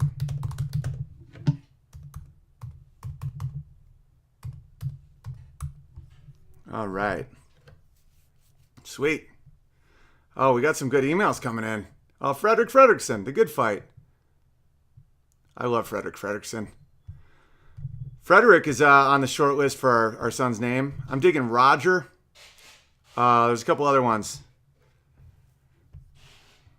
I want, definitely, I want Wolfgang in the mix somehow. Jeremy, what's up, brother? Hey, bud, I'm sorry to pester you. I'm at home with the kids, so I don't always get to give you my full attention. At some point, could you let me know you read my Patreon message. I know you said you'll get to the bear phone, and I know you've got a life too, so I don't want to wear out my welcome, but you also said remind you or you'd forget. Of course, remind me, bro. I love you, man. We've been bros since Twitter, like early Twitter. I haven't gotten to it yet, but I will. And whatever you want to do, we will do. It just may take a little while. Yeah. Let's work on some shit, bro. Michelle, the attitude of gratitude is the doorway to happiness. Have you ever read The Secret? That book saved my life. I have not. I always thought that it was weird that a book called The Secret was in print. If it's a secret, why were they telling everyone? Ha ha ha ha. Hey, Owen, really enjoyed the first read of your book. I helped my brother with proofreading the scripts he is writing to get his directing dream up and running. So more than happy to do the same. Also happy to pay the extra to ship the latest flask to Australia. Don't want to just buy it and you sending it over here like I did for the last one. If you give the all clear, we'll buy that fucker now. Have a work conference coming up soon, so a second flask will help my prodigious vodka needs. Was listening to an 80s music channel while looking and cleaning tonight and watched The Wheels by John Lennon. Came on and you immediately sprang into my mind. I think it would be a good song for you to break down. Keep hammering, mate, and keep up and keep being a top cunt. Thank you. Yeah, well, we also have two more other types of flasks coming in. I don't know if you want to wait a day or two, and I'll just send you all three of them. But yeah, I'm down to send you shit to Australia. Fuck yeah. You're a legend. You're one of the fucking main dudes. All right, let me comb through. There's a couple more. Yesterday's show reaffirmed why I became an unbearable. It's crazy how my wife, Teach-Right Bear, and I compare our marriage to yours and Amy's. There's a lot of parallels there. Keep your head up and your heart strong. Live from the capital of Texas, Ken. DV Gunbear. Oh, I love you, buddy. Brandon. Just got out of a meeting and hopped back on the stream. Did someone else just try to take BJ Bear? Looking more like I'm going to come up and see you and guck for the 4th. Brandon BJ Bear King. Oh, sweet. So maybe I should stay home. Oh, yeah, I got to be up here for the 4th. Because some real bros are coming up. I could go down early on the 5th to Orlando. I don't know. That's a tight one. 4th of July is a really big celebration in Saranac Lake. Please analyze the song We're for the Dark by Badfinger. Paul McCartney produced their album. I'll check that out. I definitely am going to do this Wheels song. I can offer you a company publishing house in London. There's a legit company for any books you want to publish nationally or internationally. Simply slash the info on their first page and your legal stuff is done. I don't understand any of this, but I'll fucking... Field of Bears here. Thanos is with you always, but your base needs are just that, base. Pathos will give you rewards and punishments for fulfilling or neglecting the body. Ethos is the code by which you act on Pathos and Thanos, but all must be ruled by Logos, or the other three shall rip you asunder from the inside. Well said, Field of Bears, per usual. Almost done with these, and then let's just play music. I think I got to all of them. Yeah, I got to all of them. Yeah. Let me just refresh to make sure. And let's do a little John Lennon. I'm going to play you guys a really good John Lennon song because I know I rip on the dude a lot. He is kind of a piece of shit. But there's a song called Mother. And the lyrics are really good. But it kind of reaffirms the victim mentality. And that's why I think John Lennon was so adaptable by the left victim culture, because even I like his songs, a lot of his songs, and he's like, his message is pretty fucking awful, but his lyrics are so well written and they're so like, you connect with them so well that, like, look at this song.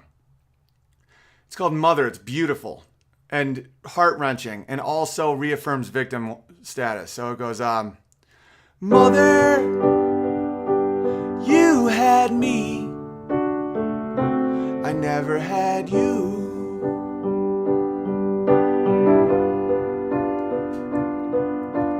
I needed you,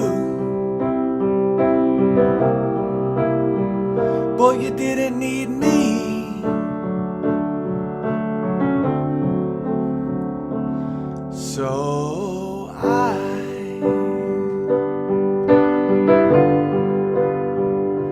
just gotta tell you,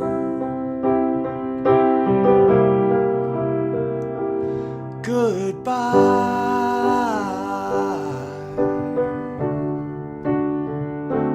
goodbye. Father, you left me, I never left you.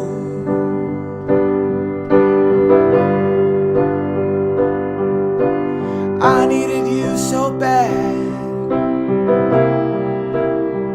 but you didn't need me. So I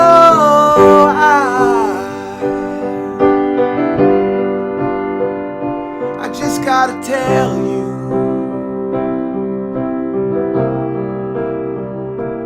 goodbye,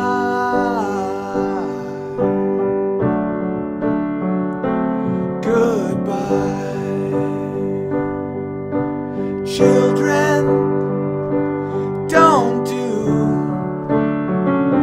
what I have done.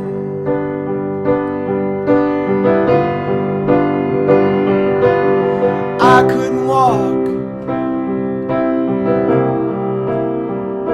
but I tried to run. So I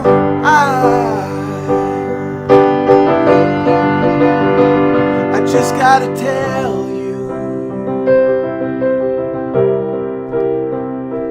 goodbye, goodbye. Mom, and it goes, Mama, come home. Daddy, come. No, it's Mama, come home. And it goes, Daddy, don't go. Mama, come home. Daddy, come home. Okay, so you see how that's clearly a beautiful song, but you see the deeper message in it and how fucked up it is. Because the beginning almost reminds me of a lot of my friends that I think have been very heroic in their life by walking away from people that have abused them. You know, like this part is awesome. The whole, mother, you had me, but I never had you. I needed you, you didn't need me. So I just gotta tell you goodbye, goodbye, goodbye. That's great. It's just like, hey, I just gotta tell you goodbye. Like I needed you and you didn't need me. And this one, Father, you left me, I never left you. Like that's heart-wrenching, right? But then you get to the kids. He uses all of that to justify what I believe him abandoning his own children. Children, don't do, which he did in real life, what I have done. I couldn't walk, but I tried to run. So he says goodbye to his own children. Up until that point, it's the hero's journey, and then it becomes demonic. Where he says, because my mom didn't care about me and my dad left me, I left you. And then he starts wailing, Mama, come home, Daddy, don't go. As a grown man with kids, he's asking for the impossible. His mom's gone and his dad left, and that's never going to change, but that does not justify him leaving his own children. That's where John Lennon becomes demonic. And he is, because he's so good at music and songwriting. Another one that's heart-wrenchingly beautiful and honest and has this little moral twist in it that is to justify being an asshole. Like, it's called Jealous Guy. Elliott Smith's cover of this song is hauntingly beautiful, and the lyrics are honest but also a little fucked up. It goes, I was dreaming of the past, and my heart was beating fast. I began to lose control. I began to lose control. I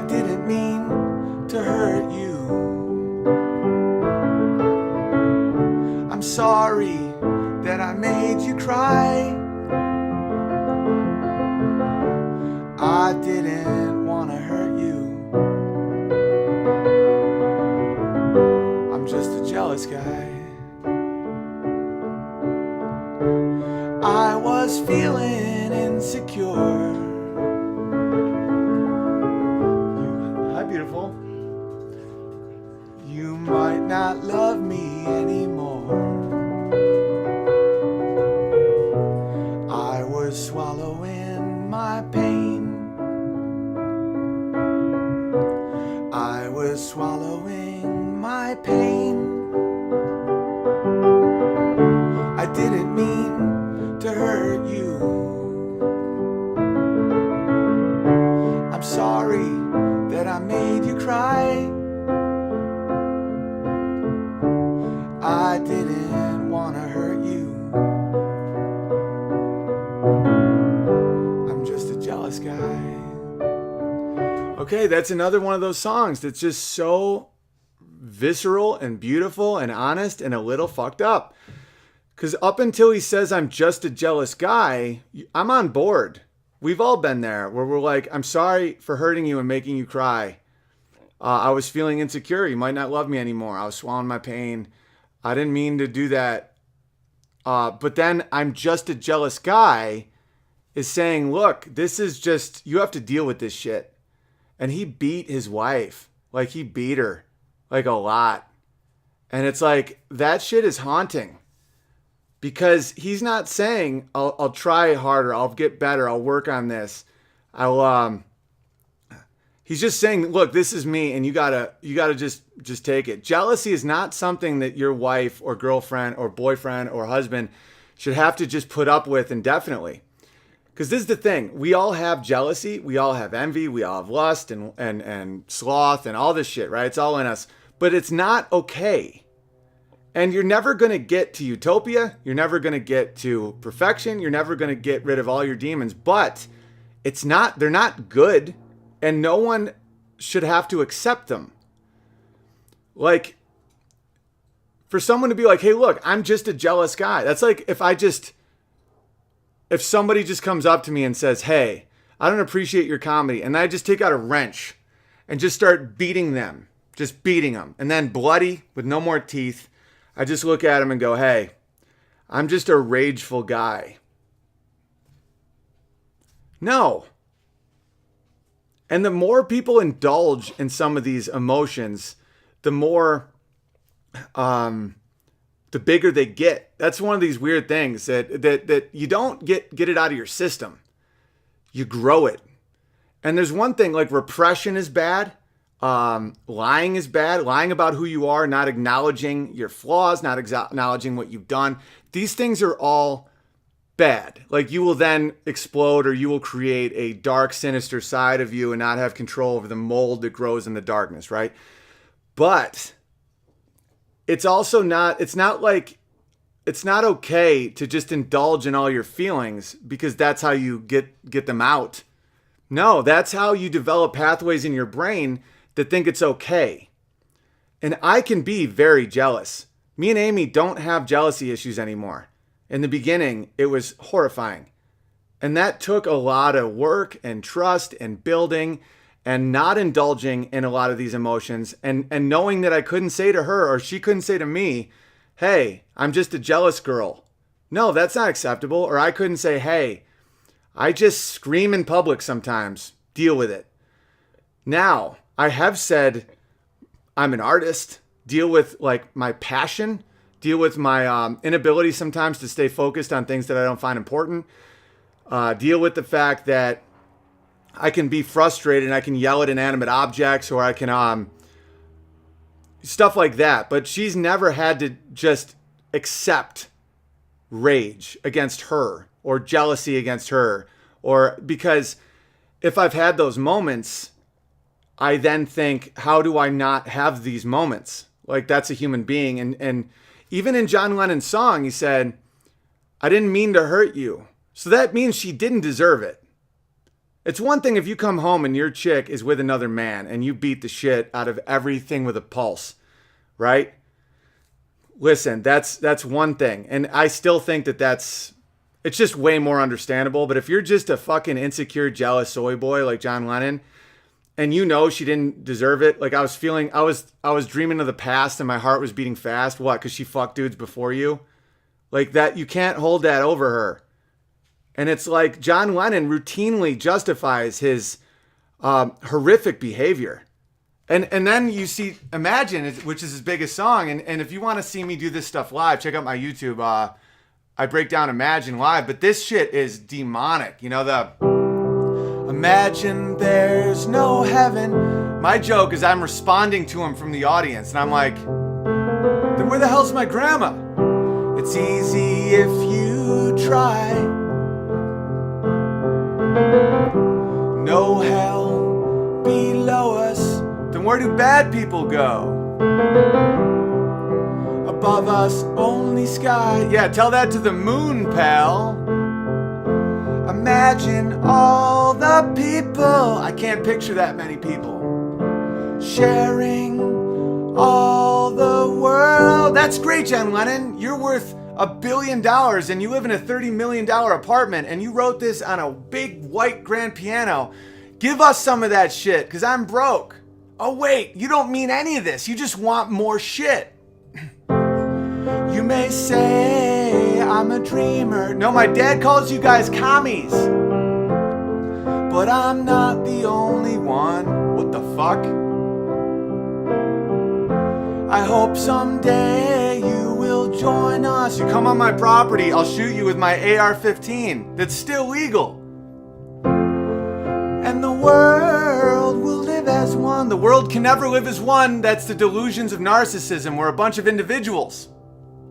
Imagine there's no countries. Then why'd you move to America and not Sierra Leone? I wonder if you can. Yeah, I can. It's hellish. We worked hard for our country, and you're benefiting from the freedoms of America, you fuck. No need to kill or war or hunger. You've listed 8 reasons. A brotherhood of man. That sounds pretty gay, John. Imagine all the people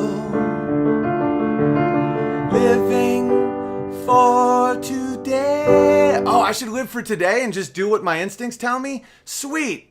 Bam, bam, bam. And then a patriot took him out right on the sidewalk in our beautiful country because he was a communist agitator. I mean, that song is horrifying. No countries, no hell, no heaven, no possessions, nothing to kill or die for. That's communist horseshit. But that's why I prefer Paul McCartney. I actually just saw this picture of me and fucking Paul McCartney on the internet when I was looking for something else. It's pretty trippy. I don't know if you guys have seen this one. It's pretty hilarious. See, this is my guy, Paul McCartney. That's me and Paul McCartney at a urinal being hilarious. Because he would do songs like, you say you want a revolution. Hang on, where's that song? That song was almost like he's talking shit to John Lennon. You say you want a revolution. Well, you know, we all want it. We're all doing what we can. You tell me that it's evolution. But if you want money for people with minds that hate, well, I'll tell you, you got to wait. He's basically saying Chairman Mao and all your little plans are bullshit. And I think that's one of the reasons why the Beatles broke up is because I think that Paul McCartney's awesome and John Lennon is just a filthy piece of shit. And he's such a good musician. That's what made him so dangerous. Because, man, I've cried listening to Mother by John Lennon, but it's a justification for abandoning his own children. And that's why I got so latched onto by the left, because it works. All right, I'll read the last super chats and I'm out of here. This is from... I hope that our Australian bear liked that. I forgot to do the wheels, but I did 3 John Lennon songs. Another great John Lennon song is Jealous Guy. Oh, I just did that. Though it reminds me of my ex-wife. The late Donny Hathaway did a great version too. Also, Lennon's Working Class Hero is pretty good on a much higher plane than Imagine's nihilistic crap. Yeah, I'll check out Working Class Hero. because he probably, people are complicated, and he probably had times in his life where he was a good dude, but in general, his message was fairly horrifying. All right, so here's the last super chat from Samuel. Thank you, buddy. That was very generous. Hello from Michigan. Rail Bear here. I was at the Jordan B. Peterson talk in Detroit. I saw a Communism is for Figs t-shirt and some Proud Boys, but I didn't see any unBEARables, but it was a good night. Yeah, because I've not really sold any gear. That's why I go to unBEARable.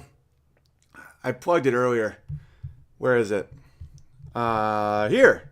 unBEARable store.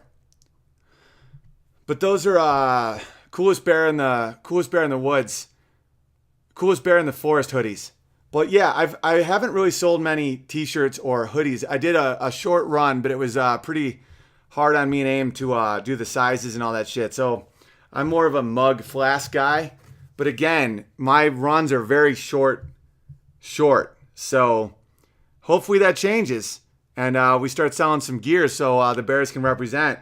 I've seen bear representations at my show because a lot of people that have bought stuff have come to my show and I see all that shit. But in general, I gotta do more gang colors.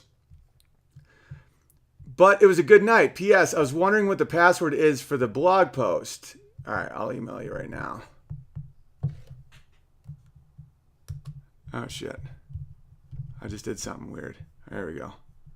And again, goes without saying, thank you all for coming to our live stream that we do, whether it's at our website or Vimeo/Owen Benjamin or Owen Benjamin Clips or the one Delev runs, which is official Owen Benjamin on YouTube, because I can't upload on YouTube till July. I'm in the thought gulag. And then subscribe on iTunes or Stitcher or any of that stuff for Why Didn't They Laugh is what we call it on there. And it means the world to me. And we're a really fun bunch. And thank you all so much for having my back when it came to this book thing. But I think it's absolutely for the best. And it'll end up being great in the end. And if anybody thinks that they can translate it in other languages, I would love that. Or help editing or proofreading. All that stuff is going to be necessary moving forward. unBEARable News Network is going strong. And they're having it's so cool because I haven't been that hands-on with this one.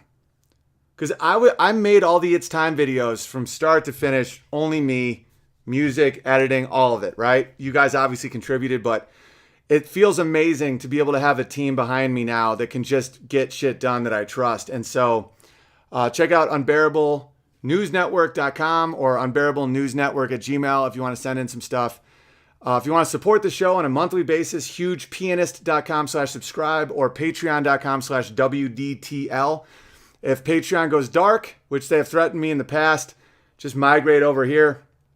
But the one thing about Patreon is it's really convenient.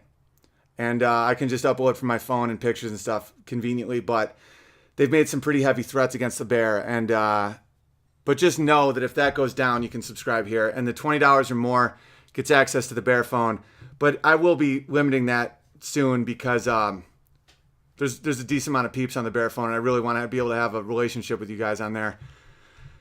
And this has been fun. I hope you all had fun. Please subscribe and like it and comment and share it with people because I am no longer allowed in these big public squares of cyber reality of Twitter. And Facebook has shadow banned me and YouTube won't allow me to upload. So it is a miracle and it is an honor that we have survived it and we still maintain and we still grow. But please share my videos. Share where people can watch them, share the community, share the unBEARables message, and let's keep growing despite of the socialists that were soy-cum-sized, the soy boys. And the Molyneux thing will come out soon. I won't have a live stream on Friday. I'll do something. I'll Periscope or some shit because I'm doing Gavin McGinnis's CRTV show live in studio in Washington, D.C. on Friday. So Friday I won't be live streaming here, but I will do a Periscope or some shit. But I love you guys, and thank you for all the wonderful messages.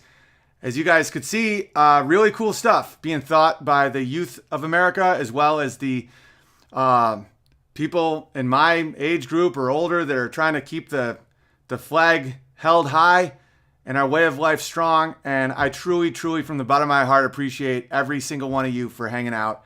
And joy, not soy, baby. Joy. not soy.